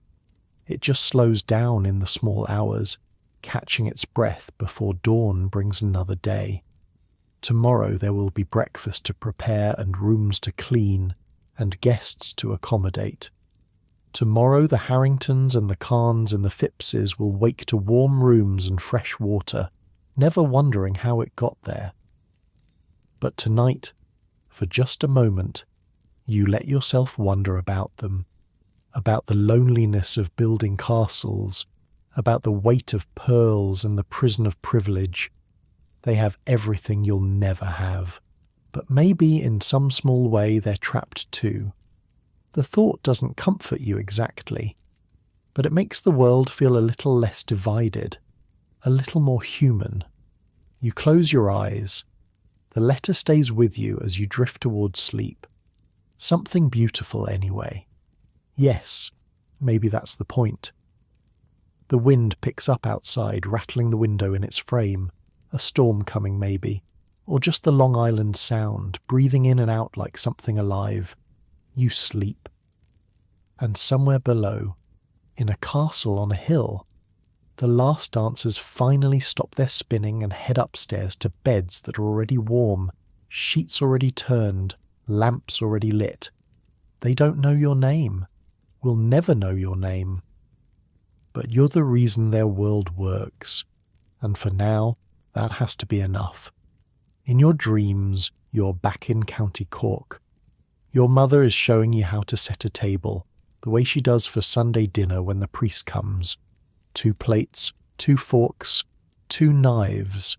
Simple, clean, poor but dignified. This is how we do things, Dream Mother says. We make the best of what we have. Then the table stretches, grows, expands until it fills the whole world. Plates multiply like magic. 7 courses, 20 courses, 100 courses. Footmen appear from nowhere, carrying silver trays piled with food you've never seen. This is how they do things, Dream Mother says, and she sounds so far away now. They make the best of what they have too. They just have more. You wake to the sound of rain on the window, grey light, early morning, the household already stirring below.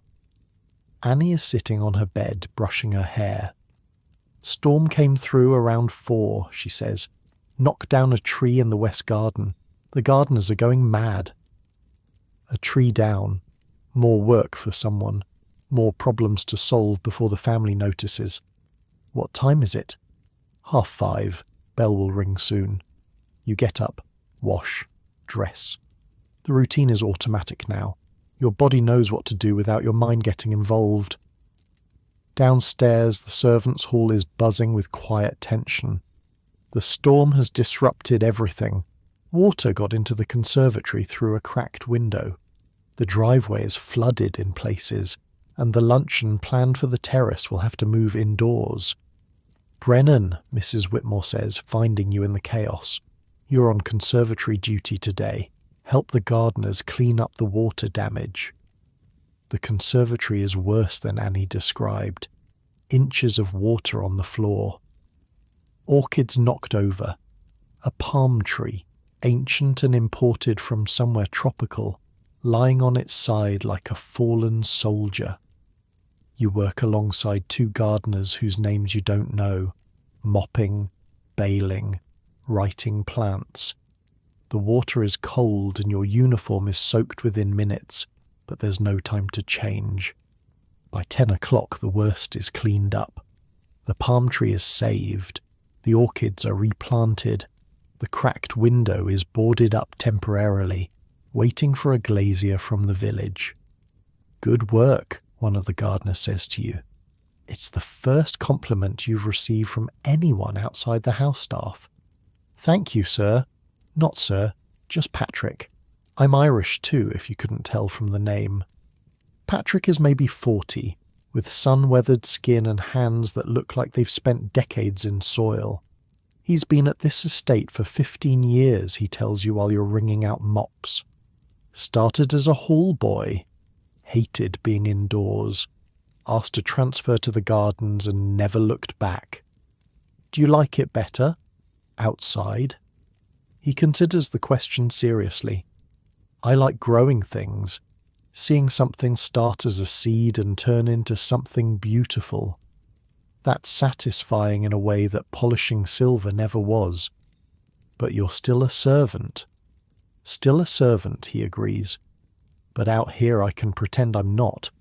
The gardens don't know who owns them. They just grow. The gardens don't know who owns them. You think about that as you finish cleaning the conservatory. The roses don't care about social hierarchies. The hedges don't understand old money and new money. They just exist. They just bloom. Maybe there's a kind of freedom in that.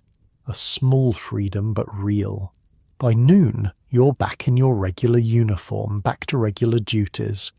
The storm feels like a distant memory. The house has absorbed the crisis and moved on, the same way it absorbs everything. Luncheon is served in the formal dining room instead of the terrace. You help carry extra chairs from storage, setting them around the periphery of the room for the children and the less important guests. Less important? Even among the rich, there are rankings. Even at their own table, there's a hierarchy of who sits where, who gets served first, who matters most. Through the door, you catch glimpses of the meal. Soup in bowls so thin you can see light through them. Fish on beds of something green and leafy. Conversation that rises and falls like music. Mrs. Khan is telling a story about Paris. Something about a sculptor she met at a salon.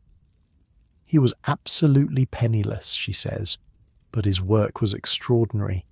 Otto bought 3 pieces on the spot. Always collecting, Mr. Harrington says. Artists, musicians, actors. Quite the zoo, as your wife says. There's something pointed in his tone, something that makes the table go quiet for just a moment. I collect what interests me, Charles. Mr. Khan's voice is mild, but you can hear the steel underneath. That's the privilege of building your own fortune. You get to decide what matters. Building your own fortune, as opposed to inheriting it. The difference matters here in ways you're only beginning to understand. Old money looks down on new money. New money resents old money. And everyone looks down on the people who have no money at all. It's a ladder with no top and no bottom.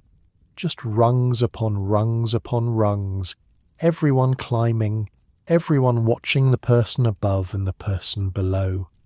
Where do you fit? At the bottom, obviously. So far down you're practically underground. But at least from down here, you can see the whole structure. See how absurd it is, how fragile. The soup bowls are cleared. The fish arrives.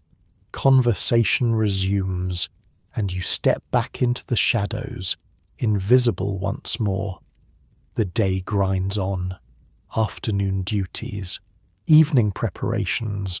The storm is already forgotten, replaced by new concerns, new demands, new crises that probably aren't crises at all.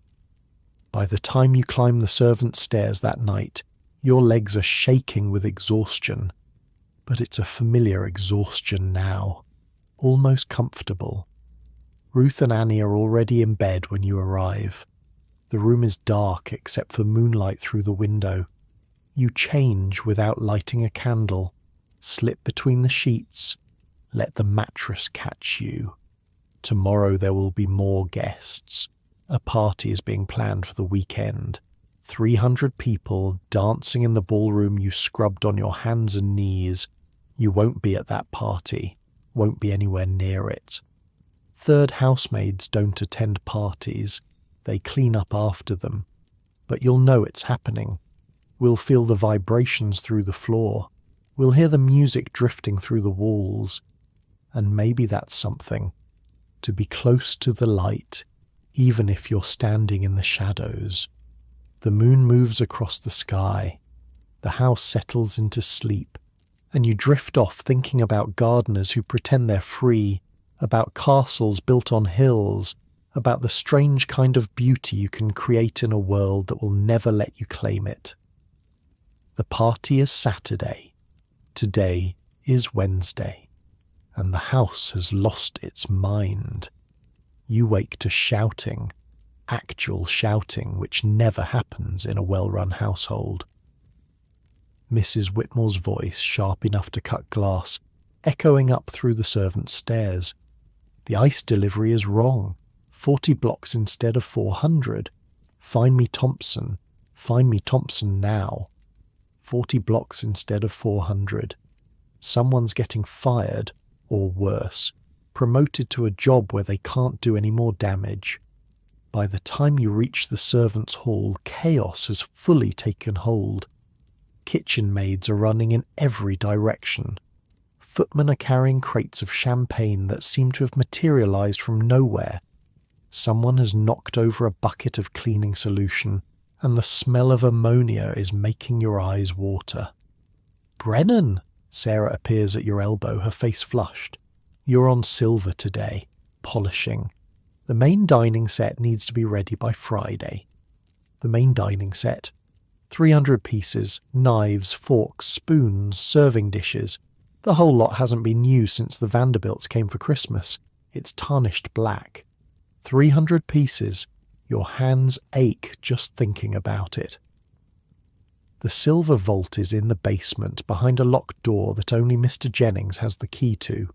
He opens it for you and Sarah without a word, then disappears back into the chaos. Inside, the vault looks like a dragon's hoard. Silver everywhere, stacked on shelves from floor to ceiling. Candlesticks and platters and tureens and things you don't even have names for. All of it dark with tarnish, layered with years of neglect. "Start with the flatware," Sarah says, handing you a jar of polish and a soft cloth. "Work from dullest to shiniest. Don't miss the tines of the forks," Mrs. Whitmore checks. You sit on a wooden stool and begin. The polish smells like rotten eggs. It stains your fingers grey within minutes. But there's something meditative about the work. Take a knife, apply polish, rub in circles, wipe clean. Watch the silver emerge from the darkness like something being born. One knife becomes 10, 10 becomes 50. Your arm burns, your fingers cramp. But the pile of shining silver grows, and there's satisfaction in that. Sarah works beside you in silence.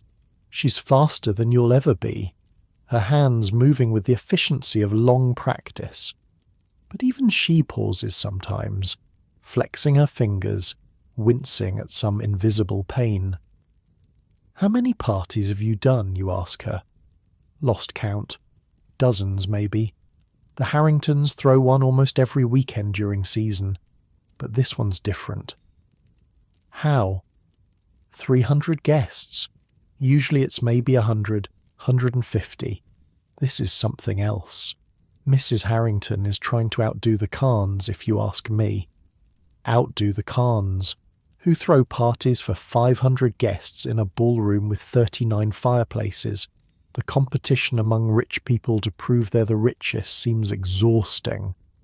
"What happens at these parties?" Sarah shrugs. "Dancing mostly, drinking.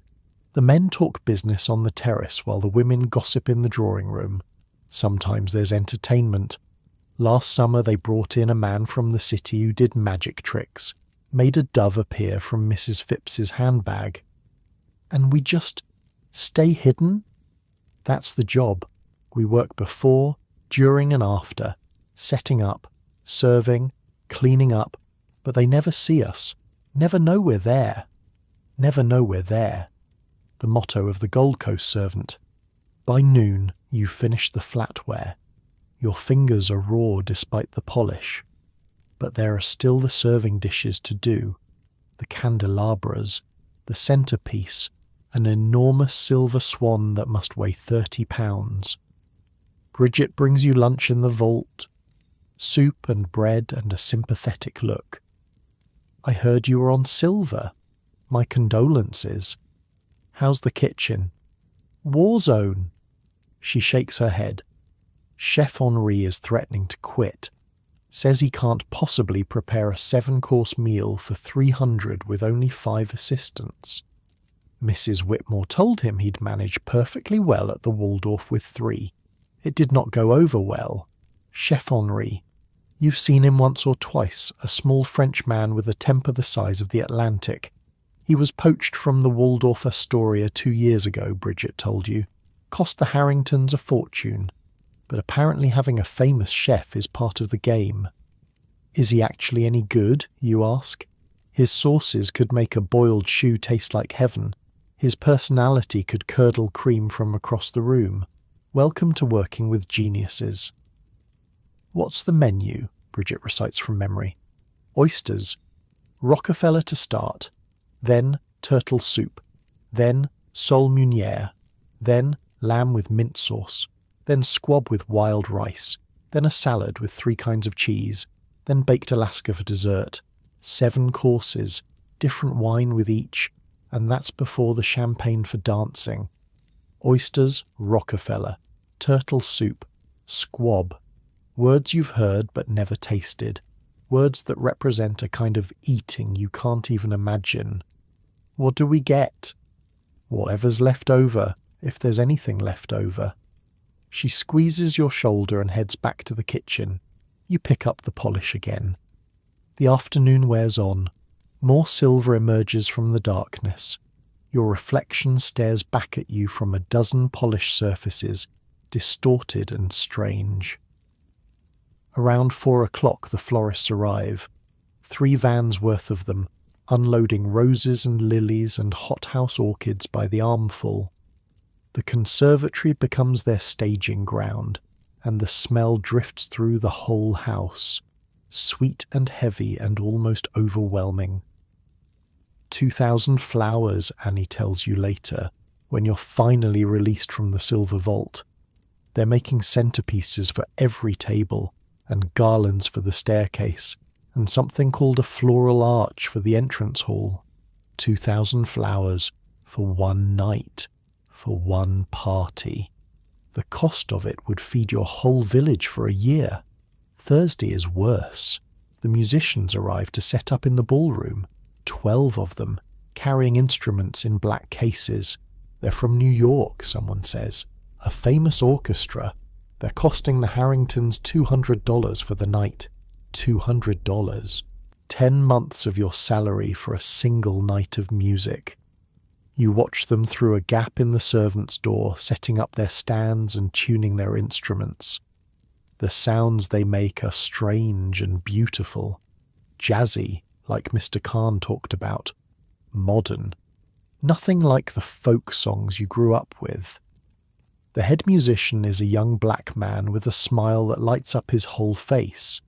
He's directing the others, tapping his foot, occasionally breaking into a little dance that makes the other musicians laugh. "Who's that?" you whisper to Ruth, who's watching beside you. "Don't know his name, but I heard Mrs. Harrington tell Mrs. Khan that she'd booked the best jazz band on the East Coast. Cost extra because they're coloured," she said, like that's something that should cost extra. You don't understand the politics of it. Back home, you'd never seen a black person until you reach New York, but you understand the look on the musician's face, the way he knows his worth, the way he refuses to shrink in a room full of rich white people. That takes a kind of courage you're not sure you possess. The tent arrives Friday morning, an actual tent, silk and striped, to be erected on the back lawn for overflow guests. It takes 12 men 4 hours to raise it, and when it's finished, it looks like something from a fairy tale, a palace of fabric and light. Inside, workers are laying a portable dance floor, stringing lanterns, arranging tables and chairs, creating an entire world that will exist for one night and then vanish. Mrs. Whitmore wants the upstairs rooms done twice, Sarah tells you, dragging you away from the spectacle. The family's gonna need somewhere to rest during the party. Everything has to be perfect. Perfect. That word again. As if perfection is something you can achieve through enough scrubbing. You spend Friday cleaning rooms you already cleaned Wednesday, checking windows you already checked, fluffing pillows that were already fluffed. The anxiety in the house is contagious. Everyone moves faster, speaks sharper, makes mistakes they wouldn't normally make. A footman drops a tray of glasses. Mrs. Whitmore nearly has a stroke. Chef Henri actually does quit briefly, but is talked back by Mr. Jennings and the promise of a bonus. By Friday evening, you're running on 4 hours of sleep over 2 days. Your eyes feel like sand. Your hands shake when you're not holding something. But the house is ready. The ballroom gleams. The silver shines. The flowers perfume every corner. The tent glows on the back lawn like a lantern. The musicians have rehearsed. The kitchen is stocked. 300 bottles of champagne wait in the ice that finally arrived. All 400 blocks of it. Mrs. Whitmore gathers the staff in the servants' hall for final instructions. Tomorrow will be the most important night this household has seen in years.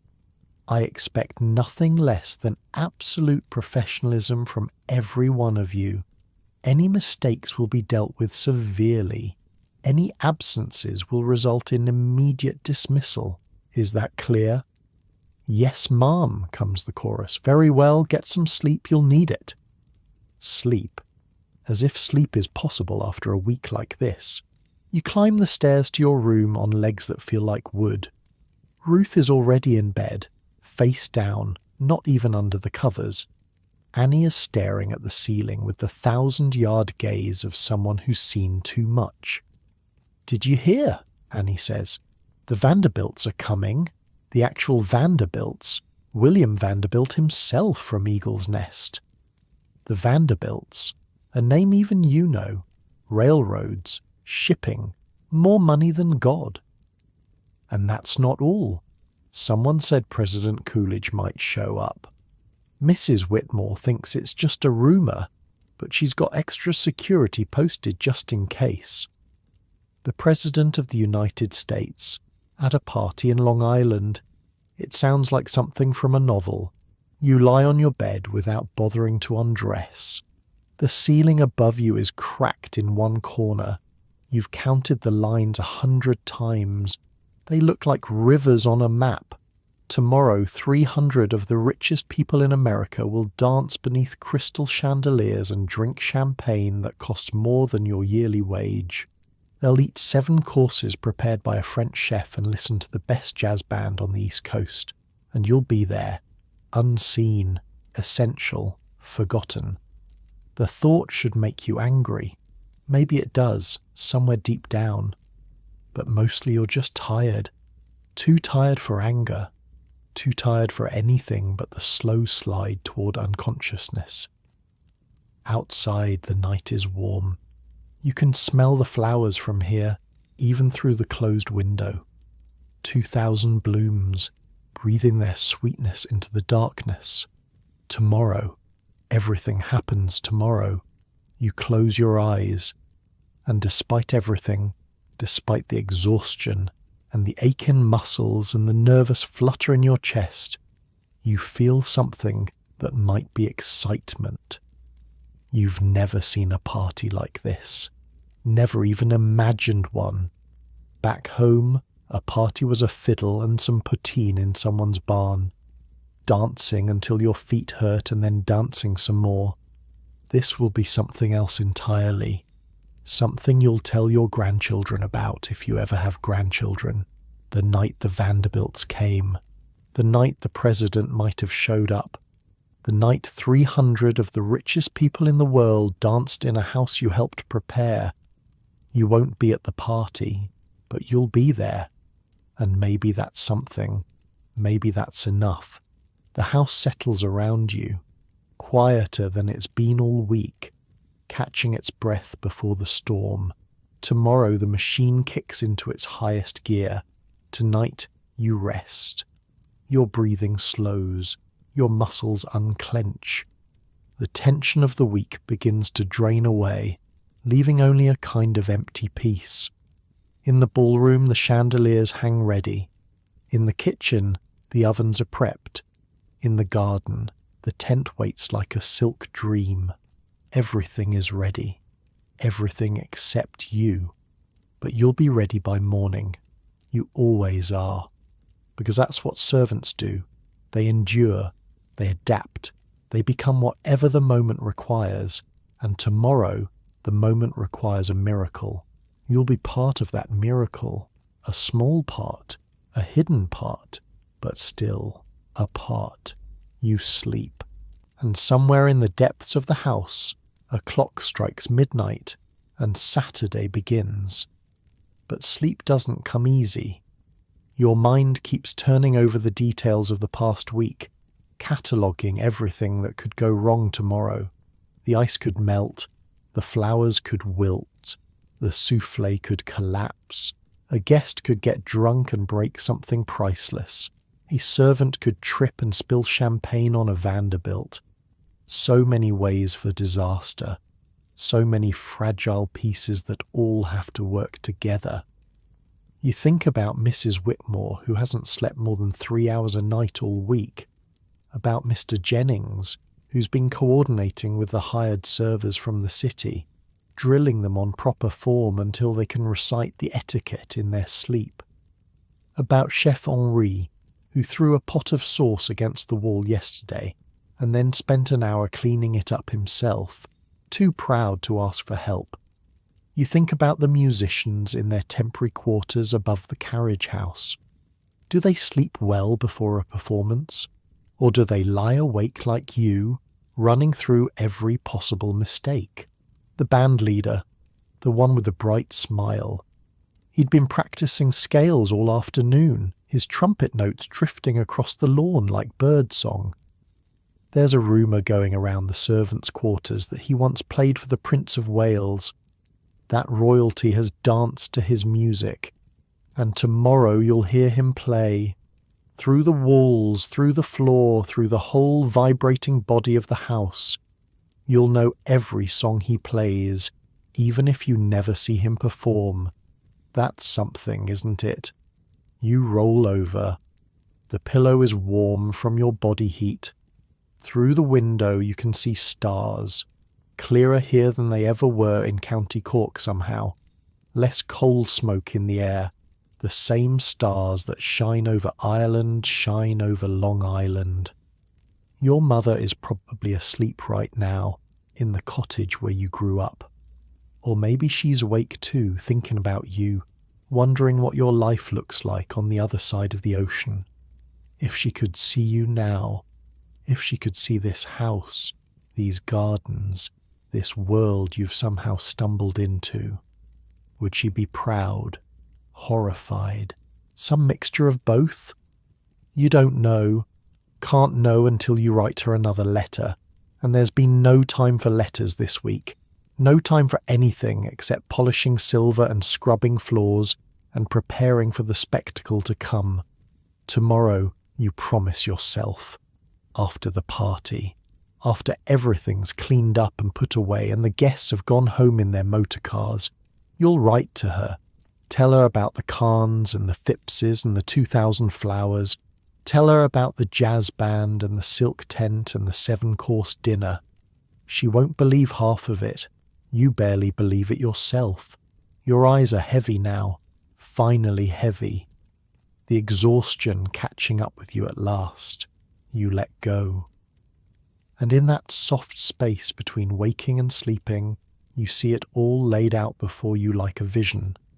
The ballroom lit up like a jewel box, the musicians playing, the guests swirling in their silks and diamonds, the champagne flowing, the laughter rising, and you in the shadows watching it all, part of the magic, even if no one ever knows. Your breathing deepens, your heart slows, the house holds you like a mother holds a child, safely, gently. Tomorrow everything changes, but tonight you rest. The moon moves across the window, the stars wheel overhead, and in the servants' quarters of one of the grandest houses in America, a girl from County Cork dreams of dancing. She dreams of wearing silk instead of cotton, dreams of pearls around her throat, dreams of walking through the front door instead of the servants' entrance, of climbing the grand staircase instead of the hidden one. In her dream, the bandleader sees her across the room, smiles that bright smile, extends his hand. May I have this dance? And she takes it. And they spin across the floor together, past the Vanderbilts and the Carns and the Harringtons, past Mrs. Whitmore and Mr. Jennings and everyone who's ever told her to stay out of sight. In the dream, she's seen. In the dream, she matters. And then the dream fades, as dreams do. And she sinks deeper into sleep, into that dark, peaceful place where nothing exists but rest. The clock ticks on, the party waits, and the night passes, minute by minute, hour by hour, carrying her gently toward the dawn. Saturday arrives like a held breath finally released. You're up before the bell, before the sun even, lying in your bed staring at the ceiling, listening to the house wake around you. Footsteps in the corridor, doors opening and closing, the distant clatter of pots in the kitchen, 4 floors below. Chef Henri never went to bed. Someone will tell you later. He spent the whole night preparing sauces, perfecting garnishes, turning food into art. You wash and dress in the dark, moving quietly so you don't wake Annie and Ruth. But they're already stirring. Everyone's already stirring. The whole house is electric with anticipation. The servants' hall is standing room only by 5:30. Every member of staff, indoor and outdoor, hired and permanent, crammed into the basement room for Mrs. Whitmore's final briefing. "Today is the day," she says, and her voice carries that particular weight that makes even the most seasoned servant stand straighter. "Everything we've worked for comes down to the next 16 hours. I expect excellence. I expect invisibility. I expect you to represent this household as if your lives depend on it." Because in a way, they do. A bad reference from the Harringtons would follow you forever. Would close doors before you even knew they existed. "Positions," Mrs. Whitmore says. "Now." The day begins. Your assignment is the family bedrooms. Keep them perfect throughout the party. Empty any chamber pots. Refresh any water. Make sure the candles stay lit.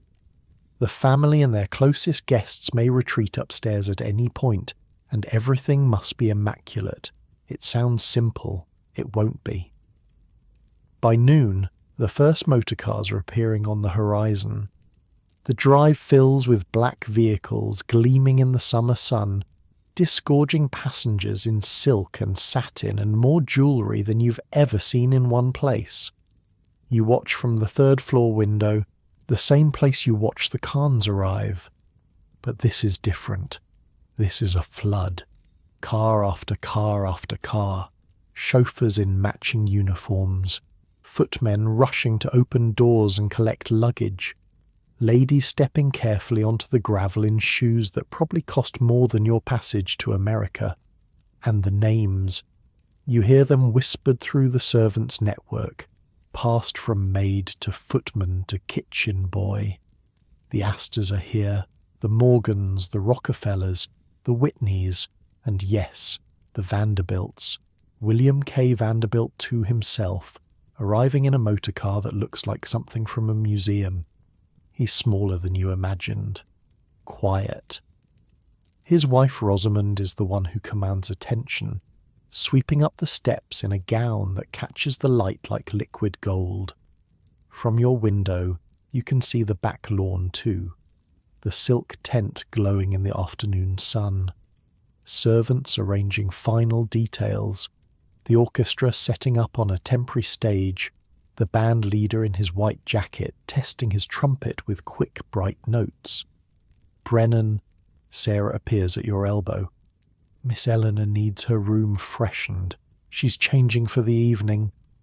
Miss Eleanor, the older daughter, 20 years old and unmarried, which apparently makes her the subject of endless gossip among the guests. You've heard whispers about an engagement that fell through, a scandal of some kind, but nobody tells third housemaids the real stories. You slip through the servant's door into Miss Eleanor's dressing room. She's there, standing before her mirror in a silk robe, while a lady's maid fastens pearls around her throat. You freeze.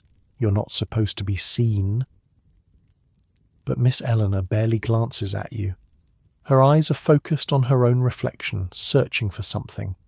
Imperfection, maybe, or hope. "The blue dress," she says to her maid. "Not the silver. Mother will hate it, but I don't care." "Yes, miss." You move silently to the washstand, replace the water, check the towels. Invisible, just as you were trained. "Do you think he'll come?" Miss Eleanor asks. She's not talking to you. She's not talking to anyone, really, just thinking out loud. "Who, miss?" the lady's maid, playing along. "Frederick. He said he might, in his last letter." Frederick. A name to put to the photograph on her dresser. The young man in the military uniform. "I'm sure he will, miss, if he said he would." But something in Miss Eleanor's reflection says she's not sure at all. You slip out the way you came, back through the servant's door, into the hidden corridor, carrying the dirty water to the slop room. She looked sad. That's what strikes you as you climb down the narrow stairs. She was standing in a room full of silk and pearls, getting ready for the party of the season, and she looked sad. Maybe money doesn't fix everything after all. The afternoon dissolves into evening. The party begins at 6 officially, but guests have been arriving for hours. By the time the sun starts to set, the house is full to bursting. You can feel it through the walls, the vibration of 300 bodies moving and talking and laughing, the bass notes of the orchestra starting up in the ballroom, the clink of glasses, over and over like a strange kind of music. Your job keeps you upstairs, but there are moments, gaps in the structure that let you glimpse the world below. Through a service door left slightly open, you see the entrance hall. Guests milling beneath the chandelier, champagne flutes in hand, diamonds catching the light. The women's dresses are works of art. Beaded, embroidered, flowing like water. The men are penguins by comparison, identical in their black and white, distinguished only by their faces, and such faces. You recognize some of them from the society pages Bridget sometimes smuggles into the servants' quarters. Actors and industrialists and politicians, the people who shape the world. They look smaller in person, more human. A woman laughs too loud and her companion shushes her. A man spills champagne on his shirt and mutters something that sounds like a curse. An elderly gentleman falls asleep in a chair near the fireplace, snoring gently while the party swirls around him. They're just people. Richer than God, yes. More powerful than you'll ever be. But still people. They spill things and snore and laugh too loud. The thought is strangely comforting. Around 8, you're summoned to the ballroom. A minor crisis. Someone's knocked over a candelabra and hot wax has splattered across the parquet floor. You enter through the servants' door, the one hidden behind a panel of wallpaper. For a moment, just a moment, you're inside the party. The ballroom is transformed. Every chandelier blazing, every surface gleaming. The orchestra on their raised platform playing something fast and syncopated. Something that makes you want to move your feet even as you're supposed to be invisible. And the dancers, God, the dancers. They fill the floor in swirling pairs, spinning and dipping and laughing. The women's dresses flare like flowers. The men guide them with practiced hands. The music carries them all, lifting them up, spinning them around, binding them together in something that looks almost like joy. You've never seen anything like it. Back home, dancing was stamping your feet in a circle while someone played a fiddle. This is something else. This is choreography, art, 100 bodies moving as one, the wax. You're here for the wax. You drop to your knees in the corner, scraping at the spilled candle with a small knife, working fast, trying not to draw attention. Around you, the party continues as if you're not there, which of course you're not to them. A pair of shoes appears in your vision, small, elegant, beaded. A woman's shoes stopped right beside you. "Excuse me." You look up. It's Mrs. Khan, Addie Khan, wife of the castle builder. She's looking down at you with an expression you can't quite read. "Yes, ma'am." You missed a spot. "There." She points with one gloved finger at a streak of wax you hadn't noticed. "Yes, ma'am. Thank you, ma'am." She nods once, then moves away, disappearing back into the crowd, and you're left kneeling on the floor of the most spectacular party on Long Island, scraping wax from wood that costs more than your yearly salary. But she saw you. For just a moment, she saw you. It shouldn't matter, but somehow it does. You finish the wax and slip back through the servants' door. The music follows you, muffled now, thumping through the walls like a heartbeat. The night wears on. Courses are served and cleared. Champagne bottles are emptied and replaced. The dancing continues, interrupted only by toasts and speeches and brief interludes where the orchestra catches its breath. At midnight, something changes. The orchestra stops playing jazz and starts playing something softer. A waltz, maybe. The lights dim. A hush falls over the crowd. You're on the 3rd floor changing candles in Mrs. Harrington's sitting room when you hear it. A single voice rising above the silence. A man singing in Italian. The notes so pure and clear they seem to pierce the walls. You move to the window. Below, in the garden, guests are spilling out of the ballroom onto the terrace. They're all looking at something. Someone. A man stands on the temporary stage, alone now except for a pianist. He's round and barrel-chested, with a voice that seems too big for his body. Each note hangs in the summer air like something solid, something you could touch. Caruso, someone whispers. You don't know who. Another servant maybe, watching from another window. Enrico Caruso, the most famous tenor in the world, singing in the garden of a house on Long Island while 300 of the richest people in America stand in breathless silence.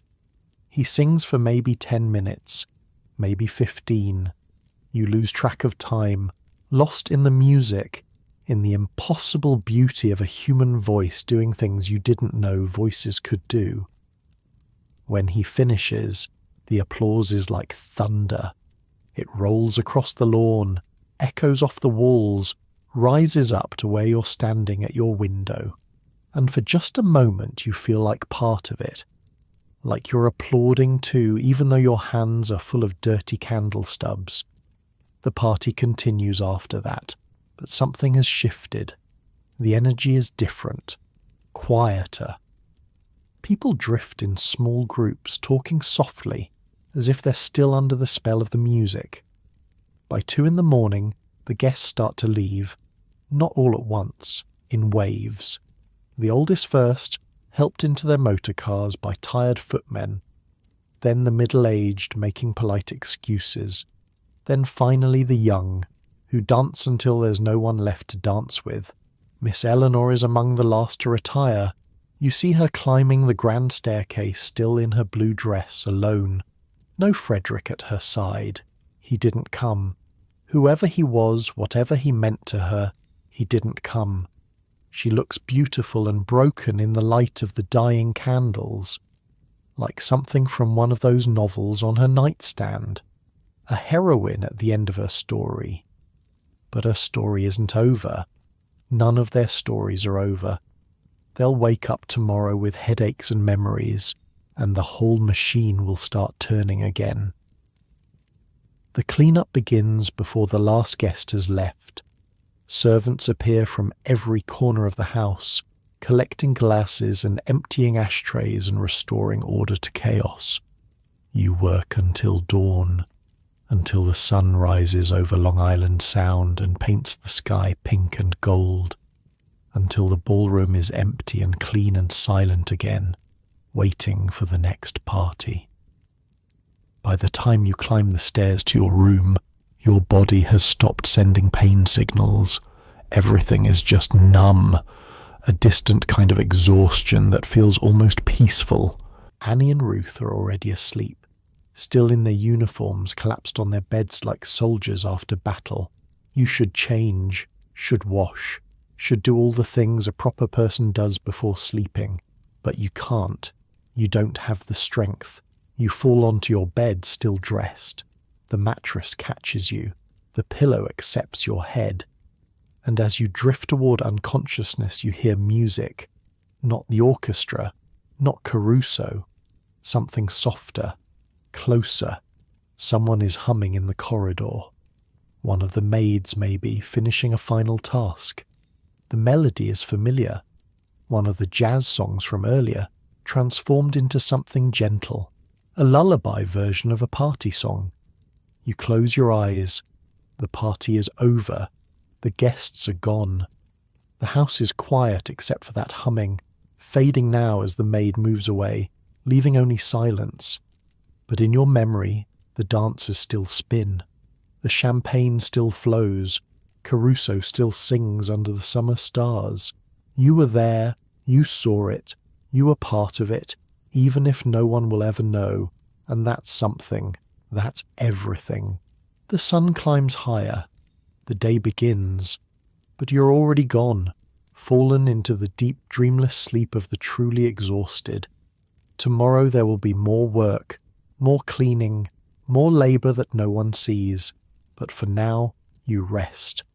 The party plays on in your dreams, and somewhere, in a house on Long Island, in a ballroom that's already been scrubbed clean, the echoes of music and laughter slowly fade, until the next time, until the next party, until the whole glittering world spins back to life again. But wait, before you drift away completely, before the dreams take you, there's one more thing. One moment that will stay with you long after everything else fades. It happened around 11, just before Caruso sang. You were in the servants' corridor carrying a tray of fresh candles to the music room when you heard voices through the wall. Not party voices, something different, quieter, more intense. You stopped. You shouldn't have. But you did. Through a crack in the panelling you could see into a small parlour off the main hall. Two men stood by the window, their backs to the party, talking in low, urgent tones. One was Mr. Harrington, the other was a man you didn't recognise. Older, silver-haired, with the kind of face that looked like it had never smiled in its life. The market can't sustain this forever, Charles. The silver-haired man's voice was barely above a whisper. The speculation is out of control. Everyone's buying on margin. When it corrects, and it will correct, the fall will be catastrophic. You've been saying that for years, William, and yet the market keeps climbing. Trees don't grow to the sky. Neither do stock prices. I've moved half my portfolio into bonds. I suggest you do the same. A pause. Mr. Harrington swirled something in a glass you couldn't see. You may be right, but not yet. There's still money to be made. There's always money to be made, until suddenly there isn't. The silver-haired man set down his drink and walked away. Mr. Harrington stayed at the window staring out at the party, his expression unreadable. You moved on, delivered your candles, forgot about it mostly. But now, lying in bed, the conversation drifts back to you. Something about the way they talked, the worry underneath the words, as if they knew something the dancing guests below didn't know. Trees don't grow to the sky, neither do stock prices. What did that mean? You don't understand money, not the kind of money they have. But something about the warning stays with you. A chill that has nothing to do with the temperature. You push it away. It's not your problem. You're a housemaid from County Cork. The rise and fall of stock markets has nothing to do with you. But still. The thought lingers as you finally slip under, and in your dreams the party continues. But now there's something else. Something in the corners, a shadow, a sense that all of this, the silk and the champagne and the dancing, all of this is built on something fragile, something that could fall. You dream of castles crumbling, of ballrooms emptying, of music stopping mid-note and dancers frozen where they stand. You dream of Otto Kahn's letter. They will never accept us. Build something beautiful anyway. But what happens when the beautiful things fall? What happens to the servants when the castles crumble? Where do the unseen go when the ones who were seen disappear? The dreams darken, the music fades, and you sink deeper, past the worry, past the fear, into the quiet, empty place where nothing exists but rest. Your body is done. Your mind is done. For the next few hours you'll be gone from the world, and the world will keep turning without you. The sun rises fully now. The Long Island Sound catches the light and throws it back in a million golden fragments. The gardens below are still, the flowers nodding in the morning breeze. In the ballroom, the last traces of the party have been erased. No wax on the floor, no champagne stains on the silk, everything perfect again, waiting for the next event. In the kitchen, Chef Henri has finally gone to bed. He collapsed on a cot in the pantry around 4, too tired to climb the stairs to his room. His assistants have taken over breakfast preparations, eggs and toast and coffee for the guests who'll wake late and hungry. In the servants' hall the first shift is already assembling. The morning crew, red-eyed and yawning, listening to Mrs. Whitmore's briefing. There's no rest for them. The machine doesn't stop. But you sleep. Your chest rises and falls with the slow rhythm of true exhaustion. Your face is peaceful. Your hands, still stained grey from silver polish, lie open on the sheets. You've earned this, these few hours of oblivion, this small space of quiet in a world that never stops demanding. Ruth stirs in the bed beside yours, mumbles something about candles, falls back asleep. Annie snores softly, her mouth slightly open, her cap still pinned to her hair. 3 servants in a small room at the top of a castle. 3 women who made the impossible look effortless. Nobody will thank you. Nobody will remember your name. When people talk about this party, years from now, they'll remember Caruso singing under the stars. They'll remember the Vanderbilts and the champagne and the dancing. They won't remember the girl who scraped wax from the floor. But you were there. You made it happen. And somewhere, in some record that matters, that counts for something. The morning passes. The sun climbs higher. The house begins to wake.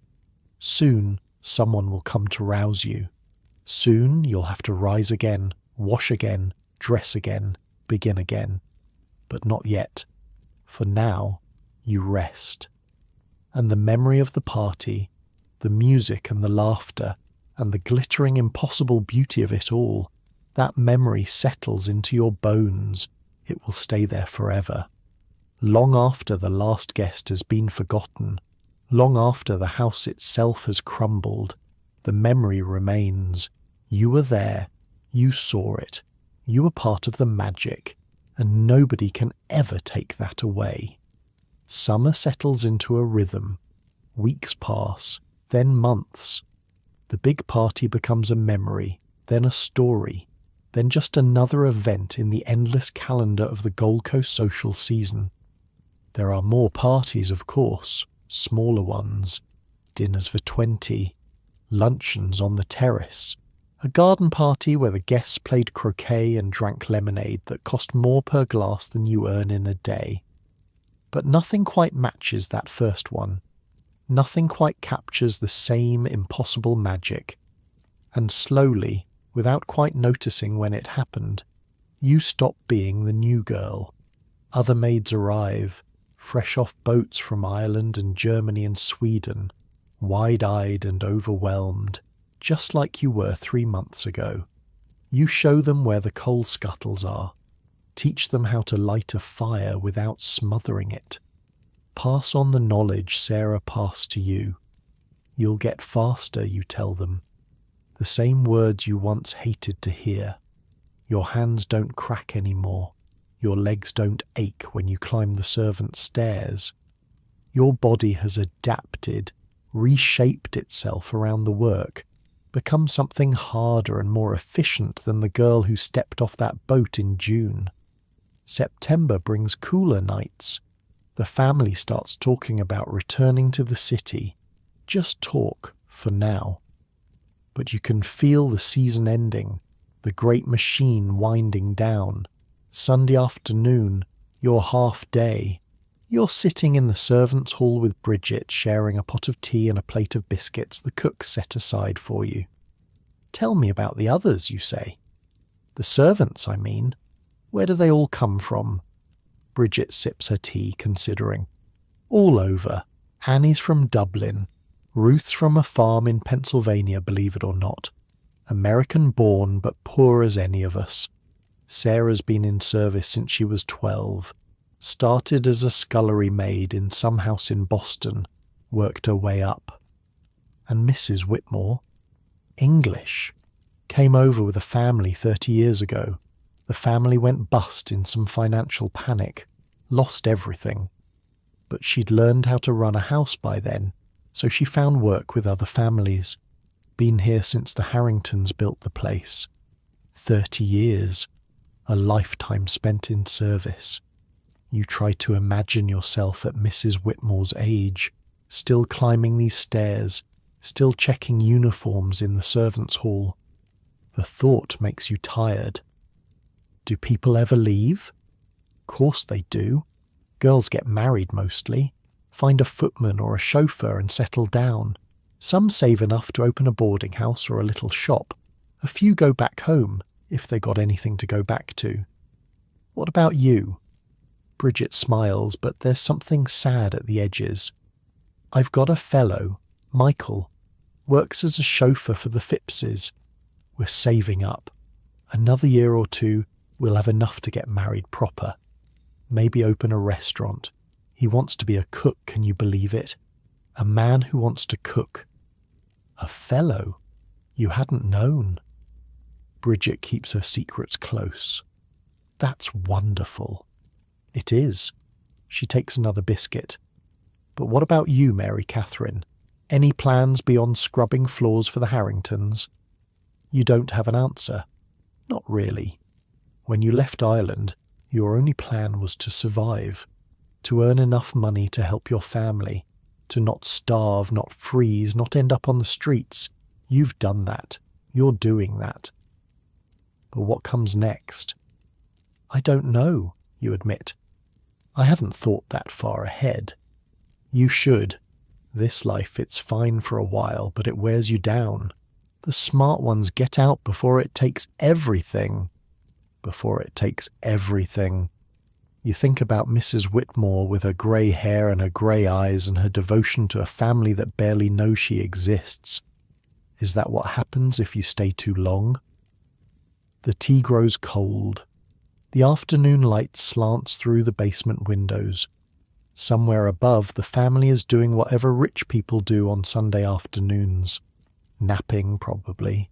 Reading. Being bored in expensive rooms. Come on, Bridget says, standing. I want to show you something. She leads you through the servants' corridors, past the kitchen and the laundry and the boot room, through a door you've never noticed, down a narrow flight of stairs, into the bowels of the house. Where are we going? You'll see. The passage ends at another door, this one heavier, reinforced with metal. Bridget pulls it open, and you step into a room that makes you stop and stare. It's a bar, an actual bar, right here in the basement of the house. Bottles line the walls. A wooden counter stretches across one end. Tables and chairs are scattered around the space, and the whole room is lit by candles that cast dancing shadows across the ceiling. The speakeasy, Bridget says, grinning at your expression. Mr. Harrington's father had it built right before Prohibition started. Stocked it with enough champagne and scotch to last a decade. The family uses it for parties sometimes. But on Sunday nights, after the work's done, it's ours. Ours? The servants. Mr. Jennings looks the other way as long as nobody gets too drunk to work Monday morning. As if on cue, a door at the far end opens. Patrick the gardener walks in, followed by 2 footmen and one of the kitchen maids. They wave at Bridget like this is the most normal thing in the world. Mary. Good to see you. Patrick pulls out a chair. First time down here? First time. Then let me buy you a drink. Well, not buy exactly, but you know what I mean. He pours something amber from a bottle that looks older than your grandmother. The liquid catches the candlelight, glowing like captured fire. Scotch, he says, the good stuff. Mr. Harrington's father had excellent taste. You take a sip. It burns all the way down, then blooms into warmth in your chest. You've had whiskey before, cheap patina at wakes and weddings back home. This is something else entirely. Smooth, complex, like drinking a sunset. It's good. It's 50 years old, worth more than we'll ever make. The room fills slowly, other servants drifting in as their duties end. Someone produces a fiddle. Someone else starts singing. The music is familiar. Irish, with a bit of American thrown in. The kind of songs you grew up with, transformed by the journey across the ocean. For the first time since you arrived, you feel like you're among family. These are your people, the unseen ones, the ones who keep the castles running while the kings and queens dance overhead. They come from different countries, speak with different accents, worship different gods. But they all understand the same things. The weight of a coal scuttle after 4 flights of stairs, the fear of breaking something priceless, the strange pride of a job done well for people who will never thank you. Patrick tells a story about a duchess he once served who demanded fresh flowers in her bedroom every 3 hours. Another servant tops him with a tale of a millionaire who made his butler taste all his food for poison. Someone else remembers a party where a famous actor got so drunk he fell asleep in a fountain and had to be fished out by 3 footmen. The stories are funny and sad and ridiculous and true. They're the history of a world nobody writes down, the oral tradition of the serving class. You listen, you laugh, you drink more of the 50-year-old scotch, and somewhere in the candlelight and music, you feel something shift inside you. This is your life now, not just the work, the endless cleaning and carrying, but this too, this community, this family you found in the basement of a castle on Long Island. It's not what you imagined when you left Ireland. But maybe it's enough. The hours pass, the candles burn lower. People drift off to bed, one by one, until only you and Bridget and Patrick remain. I should go, you say. Morning comes early. It always does. Patrick raises his glass in a toast. To the invisible ones. May we someday be seen. To the invisible ones, Bridget echoes. You drink. The scotch is almost gone now. Just a finger left in the bottle. Someone will have to replace it before the family notices. Someone always does. Upstairs the house is silent. The family asleep in their silk sheets, dreaming whatever rich people dream. You climb the servants' stairs one last time. 4 flights. Your feet know every step. Ruth and Annie are already asleep when you reach the room. The moon is bright through the window, painting everything silver. You change in the dark, slip between the sheets, let the warmth of the scotch carry you towards sleep. Tomorrow you'll wake at 5:30 and do it all again. The fires, the water, the endless cleaning. But tonight, you're not just a servant. You're part of something. A community. A family. A secret society of people who keep the world running from the shadows. That's worth something. Maybe that's worth everything. The music echoes in your memory. The fiddle and the singing and the laughter. Your mother used to say that home wasn't a place. It was the people you loved. Maybe you're finally finding home. The thought warms you more than the scotch, more than the blankets, more than anything. You sleep, and in your dreams you're dancing again. Not in the ballroom with the rich people, but in the basement speakeasy with the servants. The music is wild and free, and nobody cares about being seen or unseen. In your dreams, everybody sees you. Everybody knows your name. And when you wake in the morning, the memory lingers, a warmth in your chest that has nothing to do with whiskey. You're not alone here. You never were. The sun rises, the day begins, and somewhere in the depths of the house, the machine starts turning again. But this time you're part of the machine, not just a cog, but a member, connected to all the other cogs, all the other unseen people who make the impossible possible. There's comfort in that, maybe even joy. You dress in the dark, the routine so familiar now it happens without thought. Black dress, white apron, cap pinned just so. The face in the mirror is still yours, still Mary Catherine Brennan from County Cork. But something in your eyes has changed. You look like someone who belongs here, like someone who's found her place. The bell rings. 5:30. Time to work. You go. And as you descend the servants' stairs, past the doors to all the other rooms, past all the other women in identical uniforms, you feel something you haven't felt in months. You feel grateful, not for the work.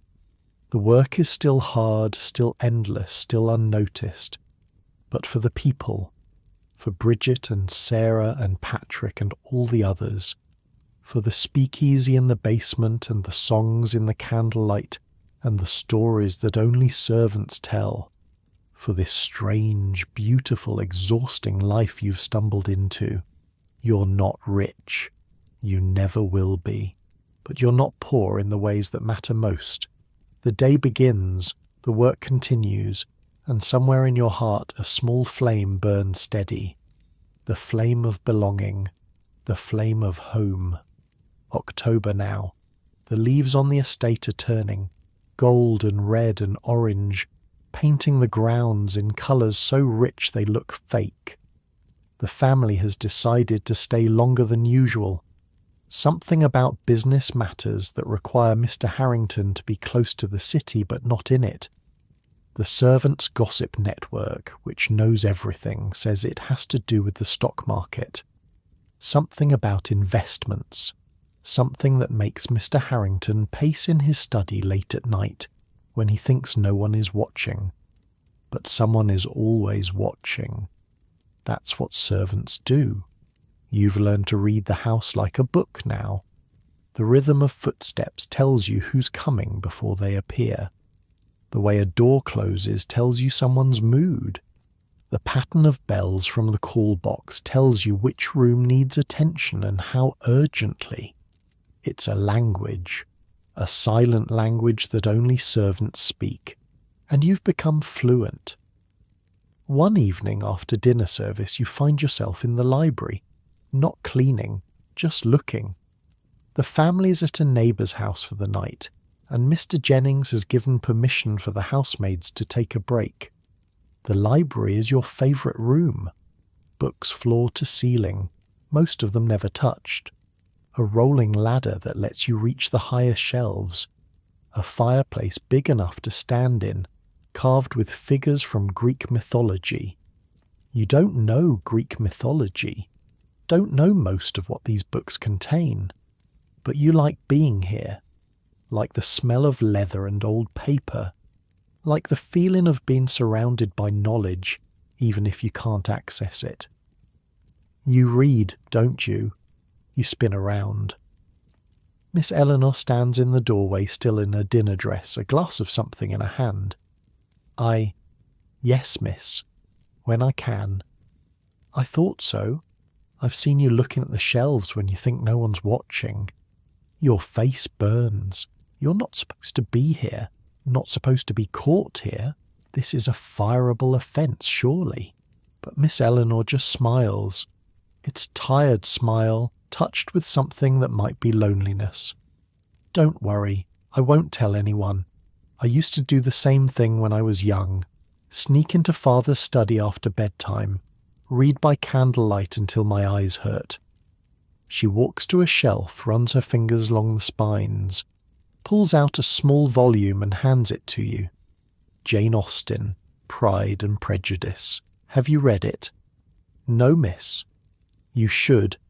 It's about a woman who thinks she knows everything and a man who thinks he's above everyone. They're both wrong, of course. That's the point. You take the book. It's small, bound in dark leather, the pages soft from use. I couldn't, miss. If someone found it. Say I lent it to you. That's true enough. Bring it back when you're finished. I'll lend you another. She turns and leaves before you can respond. The door closes softly behind her. You stand there, holding the book, not quite believing what just happened. Miss Eleanor, the sad girl with the photograph on her dresser, the one who waited all night for Frederick who never came. She saw you, actually saw you, and instead of scolding you or reporting you, she gave you a gift. You hide the book under your apron and make your way back to the servants' quarters. Your heart is pounding, not from fear exactly, from something else, something that feels almost like hope. That night, after Ruth and Annie fall asleep, you light a candle stub you've saved and start reading. It is a truth universally acknowledged that a single man in possession of a good fortune must be in want of a wife. The words are strange at first, the language old-fashioned, but you keep going, and slowly the story pulls you in. Elizabeth Bennet with her sharp tongue, Mr. Darcy with his pride, the ballrooms and the misunderstandings and the slow, painful journey toward love. It's nothing like your life, and yet, somehow, it is. The distances between people, the assumptions we make, the walls we build and then you have to tear down. You read until the candle sputters out. Then you lie in the dark, the book pressed against your chest, and think about walls. The wall between the family and the servants. The wall between old money and new money. The wall between Irish and English, Catholic and Protestant, rich and poor. So many walls. And yet tonight, Miss Eleanor reached across one and handed you a book. Maybe the walls aren't as solid as they seem. Maybe, with enough time, enough patience, enough small kindnesses, they can crumble. You fall asleep thinking about Elizabeth Bennet, who refused to be invisible, who spoke her mind even when it cost her, who won, in the end, because she refused to be less than she was. Could you be like her? Maybe. Someday. When you've saved enough money. When you've learned enough. When you've built something of your own. The thought follows you into dreams, and in your dreams you're not in the library anymore. You're standing on the grand staircase, the one servants aren't allowed to use. You're wearing a silk dress, and people are looking at you, actually looking at you, and you're not afraid. You're not afraid of being seen. The dream fades before you can reach the bottom of the stairs, but the feeling lingers, the feeling of being visible, the feeling of mattering. You wake to the 5:30 bell as always, but something is different. Something has shifted in the night. You have a book hidden under your mattress, a book given to you by a rich girl who saw you as a person. It's not much. In the grand scheme of things, it's nothing. But it feels like the beginning of something. What, you don't know yet. But something. You dress in the dark. Begin the day. Light the fires, carry the water, make the beds. But all through the morning, as you move through the house like a ghost, you're thinking about Elizabeth Bennet, and about walls, and about what it might mean to refuse to be invisible. The days grow shorter, the nights grow colder, the season is ending, truly ending now. Soon the family will return to New York. The servants will close up the house, cover the furniture in sheets, shutter the windows against the winter. Some staff will travel with the family, Others will be let go until spring. A few, like Mrs. Whitmore and Mr. Jennings, will stay behind to maintain the empty house. You don't know yet which category you'll fall into. That decision belongs to Mrs. Whitmore, and she hasn't announced anything. But for now, in these last golden days of October, you try not to think about it. You read Pride and Prejudice by candlelight, a chapter at a time. You drink scotch in the speakeasy on Sunday nights. You write letters to your mother, telling her about the leaves and the cold and the strange, beautiful life you've built. You don't tell her about the book. Don't tell her about Miss Eleanor or the library or the way your world is slowly, quietly expanding. Some things are too fragile to put in words. Some things you have to protect, even from the people who love you. The house feels different now, fuller somehow, more alive. Or maybe you're just finally seeing it clearly. Not as a palace to be cleaned, not as a machine to keep running, but as a place where people live and love and struggle and dream. The family in their silk sheets, the servants in their narrow beds, all of them human, all of them trying. That's what you've learned in these months on Long Island. Everyone is trying, even the rich people, even the ones who seem to have everything. They're all just trying to build something beautiful in a world that keeps threatening to fall apart. And maybe that's the secret. Maybe that's what Otto Kahn understood when he built his castle on a hill. We're all just building, all just hoping, all just reaching towards something we can barely see. The fire in the grate crackles softly. The night deepens around you. Tomorrow will bring more work, more labour that goes unnoticed, more climbing and carrying and cleaning. But tonight, in this quiet moment, you feel at peace. You've found your place. Not at the top of the ladder, not in the silk dresses and the ballrooms, but here, in the servants' quarters, in the speakeasy after hours, in the pages of a borrowed book. This is your Gold Coast, and it's enough. It's more than enough.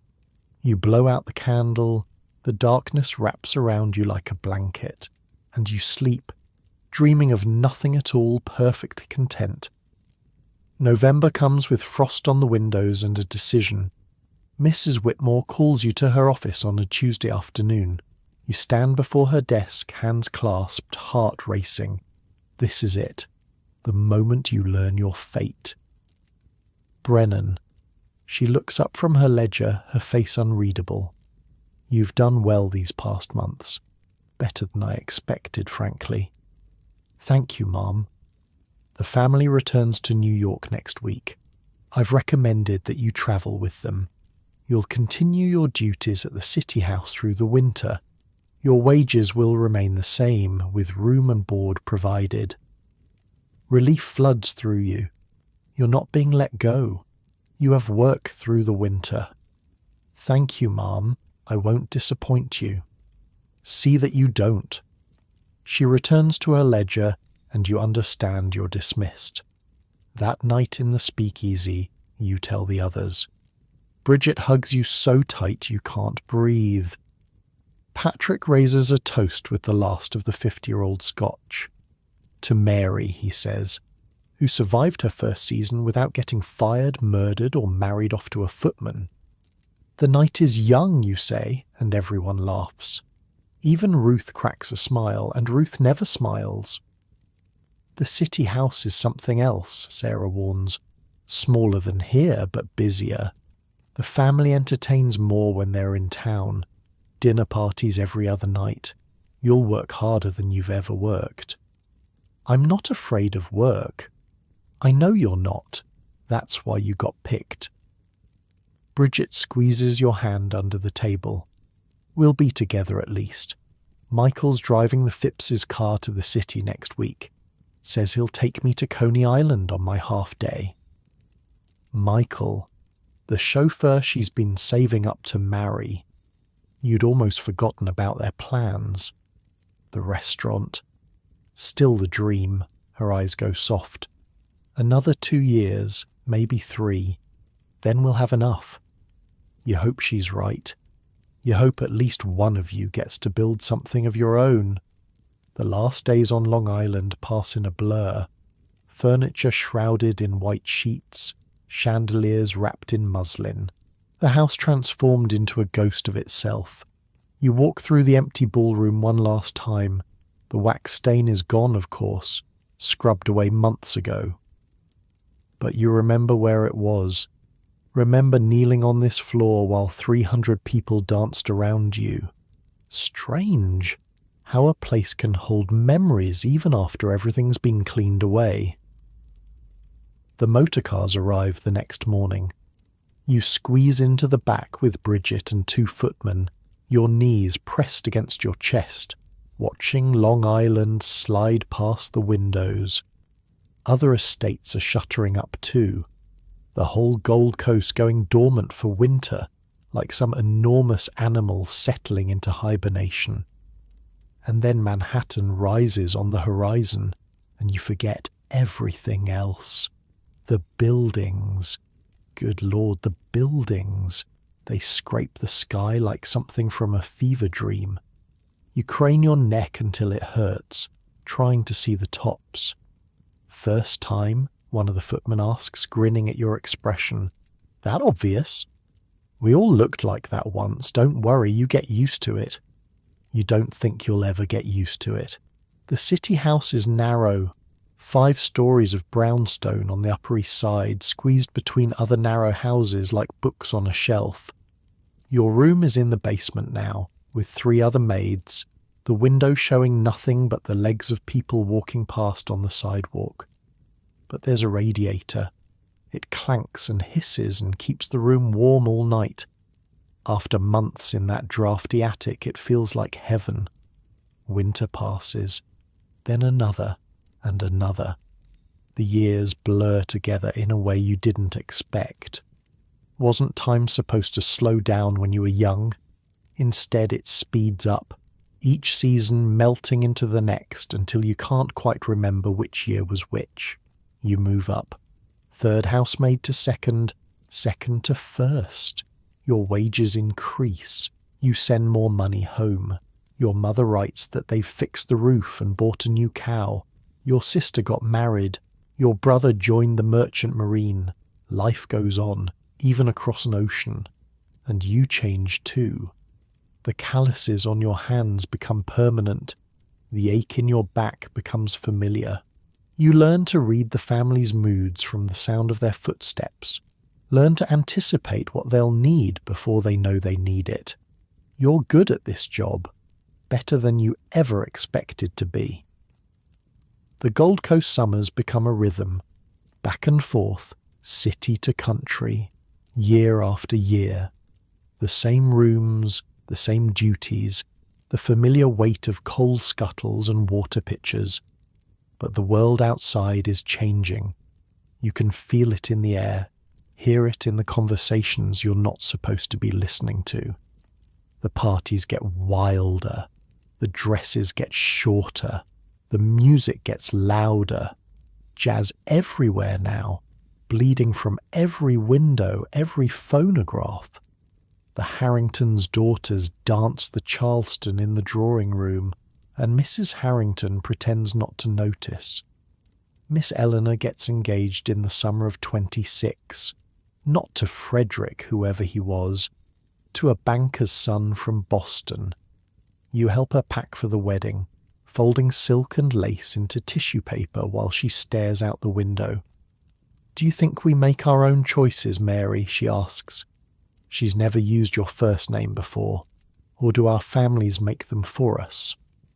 You don't know how to answer. You've never had enough choices to know the difference. "I think we do the best we can," you say finally, "with what we're given." She smiles, but it doesn't reach her eyes. "Yes, I suppose that's all anyone can do." You never see her much after that. She moves to Boston, has children, becomes someone else's problem, someone else's mistress to serve. But sometimes, when you're dusting the library, you think about that question. About choices and families and the lives we build versus the lives we're handed. You still don't have an answer. Bridget marries Michael in 1928. A small ceremony at St. Patrick's, with you and Patrick and a handful of other servants as witnesses. She wears a white dress she saved 6 months to buy.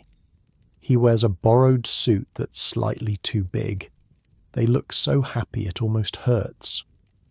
Next year, she whispers to you at the reception. They're serving cake in the church basement, cheap and sweet. We've almost got enough. 1 more year and we'll open the restaurant. 1 more year. But 1 more year brings October 1929. You're back on Long Island, helping close up the house for winter. The radio in the servants' hall has been crackling with strange news all week. Numbers falling, markets plunging. Words you don't quite understand, but that make the older servants exchange worried looks. Then Thursday comes. The family emerges from the study looking like they've seen a ghost. Mr. Harrington's face is grey. Mrs. Harrington's hands are shaking. "The market has crashed," Sarah whispers. "Really crashed. They're saying fortunes are gone, just gone. Gone. How can a fortune be gone? It's not like it walked out the door." But over the next few weeks, you learn. You watch families across the Gold Coast crumble like sand castles at high tide. The Brightons let go their entire staff in November. 40 people, including 3 girls you'd gotten to know at church, suddenly out on the street with nothing. The Wentworths sell their estate to pay debts. It becomes a sanitarium, then a school, then sits empty, windows dark, gardens gone to wilderness. And Bridget's restaurant. That dream dies somewhere in the wreckage. She never talks about it anymore. The money they'd saved is worthless now, eaten by a bank that failed in the crash.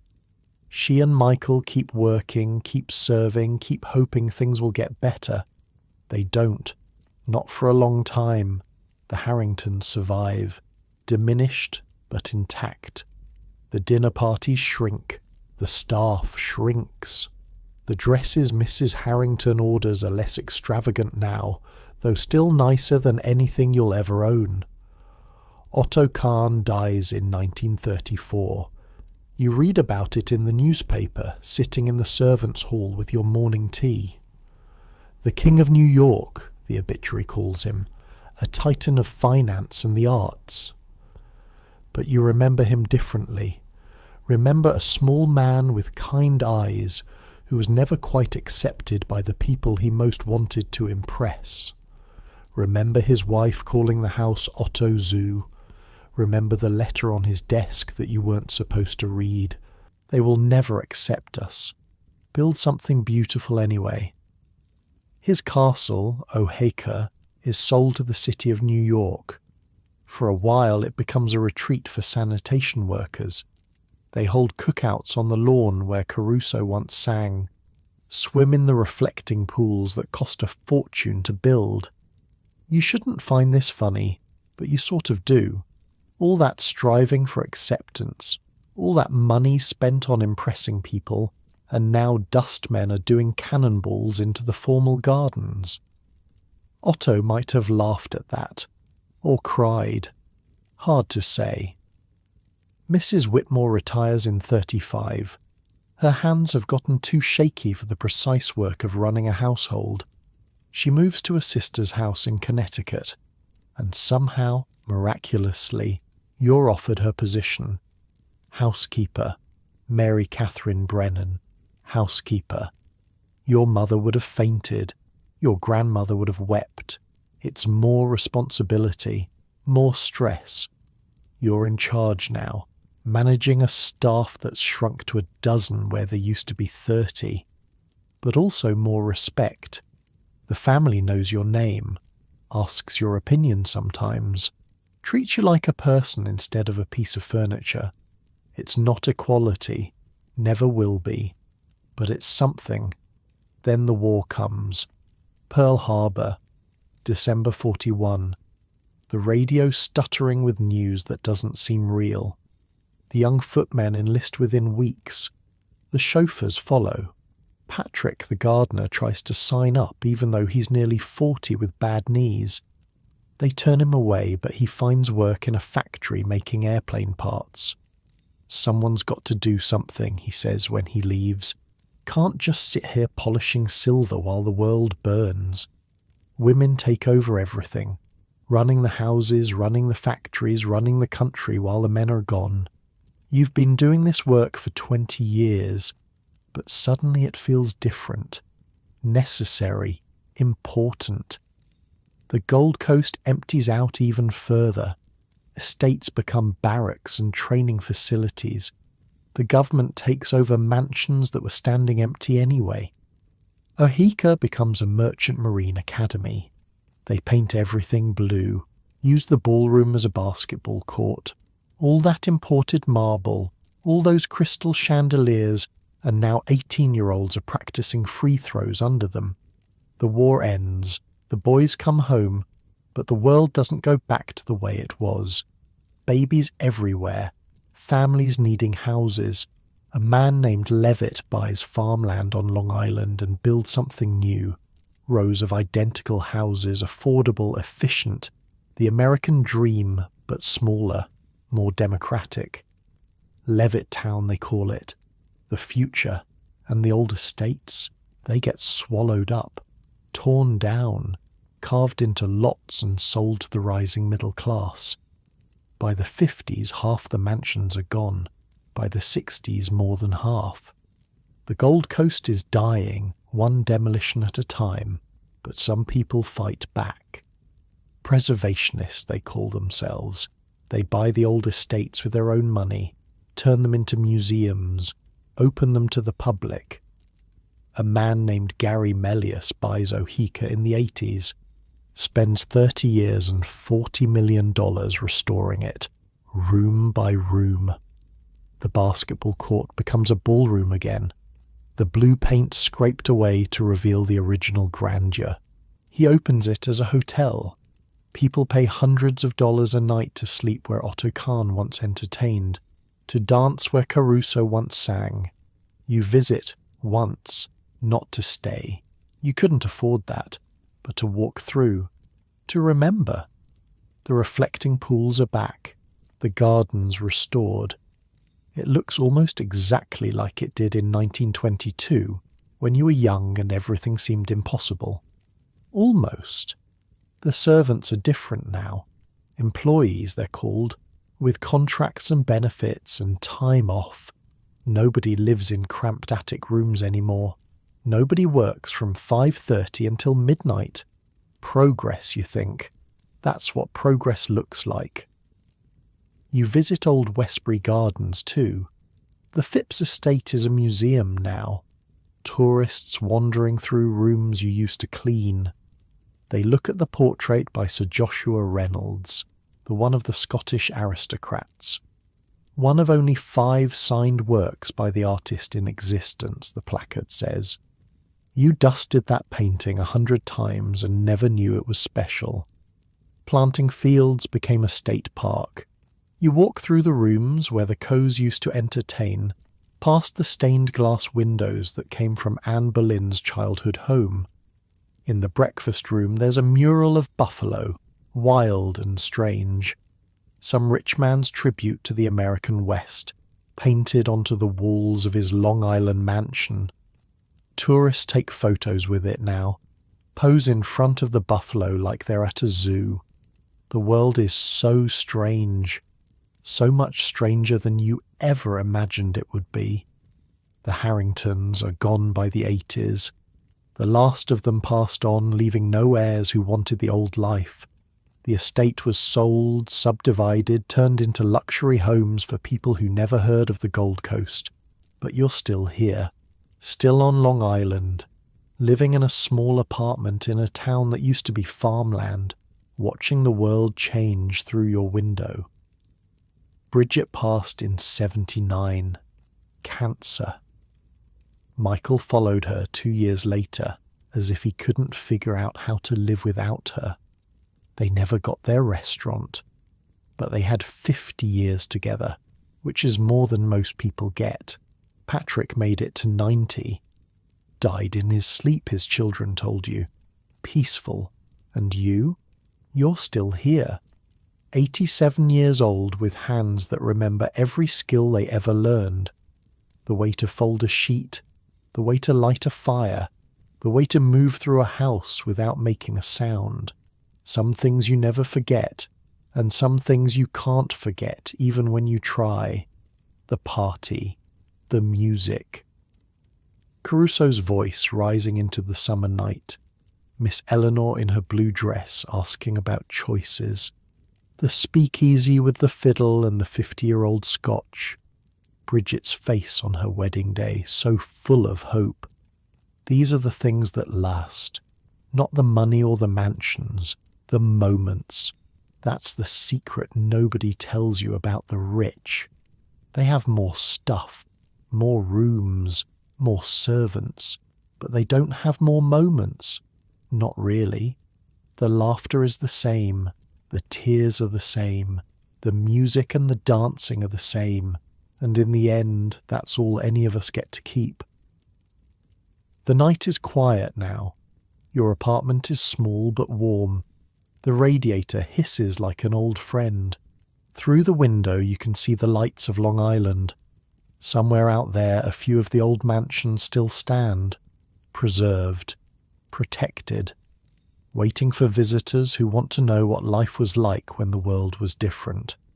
Winston Churchill said once that we shape our buildings, and afterwards our buildings shape us. He was right. Those houses shaped everyone who passed through them, the families who built them, the servants who maintained them, and now they shape the tourists who wander through, trying to imagine a world they'll never know. You were part of that world.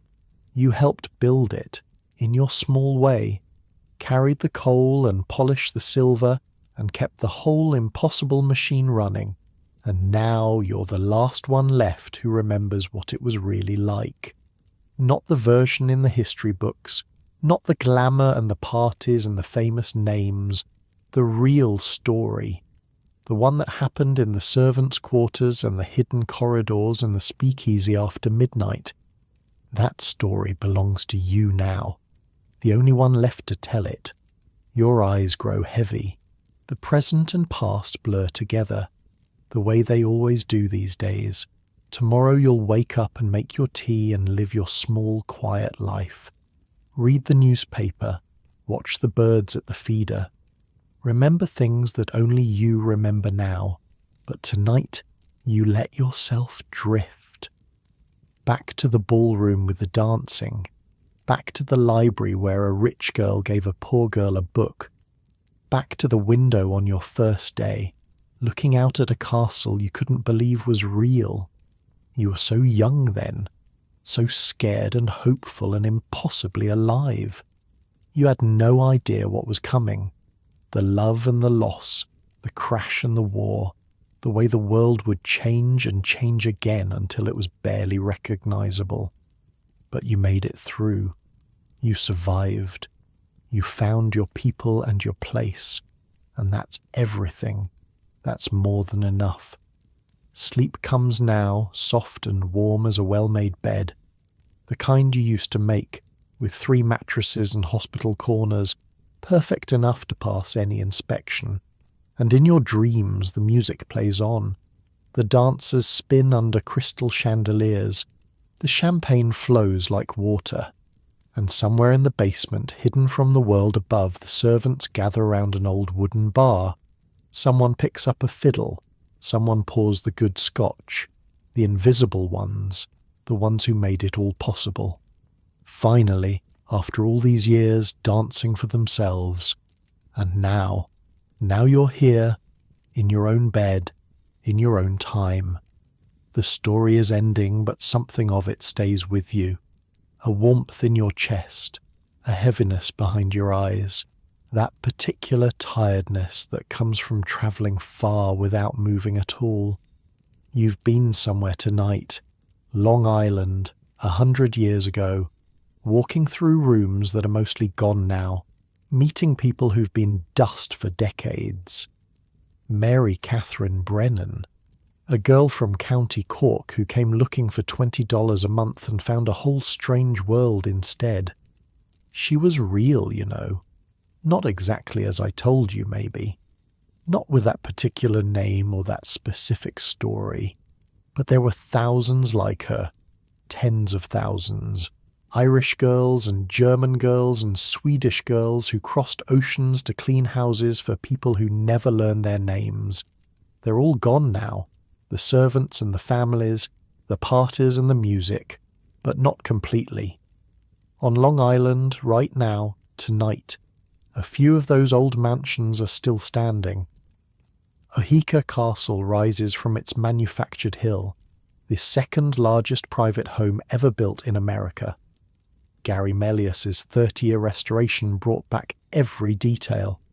The reflectant pools shimmer under the moon. The formal gardens sleep in neat geometric rows. The ballroom where Caruso sang is quiet now. The crystal chandeliers dark, waiting for tomorrow's weddings and galas.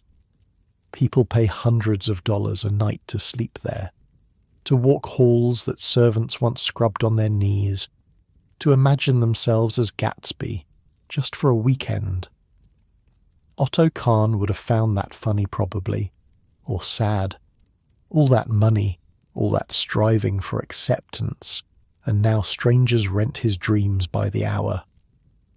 Old Westbury Garden sits just 20 minutes away.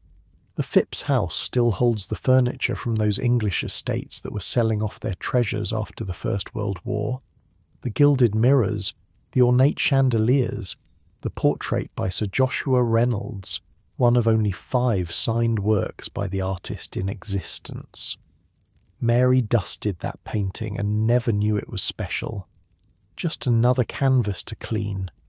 The gardens there are legendary. Little rooms made of hedges and flowers, designed to be discovered one by one. The rose garden, the cottage garden, the walled garden with its espaliered fruit trees. Thousands of tourists wander through every year, taking photos, admiring the beauty, never quite imagining the army of gardeners who keep it all alive. And Planting Fields, the co-estate, is a state park now. The stained glass windows that came from Anne Boleyn's childhood home still catch the light in the mornings. The buffalo mural still spreads across the breakfast room wall, that strange tribute to the American West painted in a Long Island mansion. Maiko's French reception room is preserved exactly as she left it. Tourists stand where guests once stood, sipping imaginary champagne, wondering what it felt like to be that rich. The speakeasy is still there too, behind the wood-panelled wall in the den. You can visit it on the tour if you know to ask. These houses are quiet at this hour. Dark windows, empty halls. The docents and gift shop workers won't arrive until morning. The security guards make their rounds, flashlights cutting through the darkness, checking locks, checking alarms, making sure the past stays safe until the tourists come back. It's strange work, guarding history, protecting rooms that nobody lives in anymore, keeping watch over furniture that hasn't been used in a century. But someone has to do it. That's the thing about preservation. It takes constant effort, constant care. The moment you stop paying attention, the decay starts. Paint peels, wood rots, gardens go wild, memories fade. The Gold Coast lost most of its mansions to neglect, to indifference, to a world that was moving too fast to look back.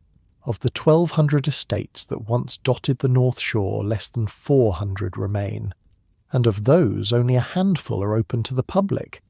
The rest are private homes now, or schools, or corporate retreats, turned into something useful, something modern.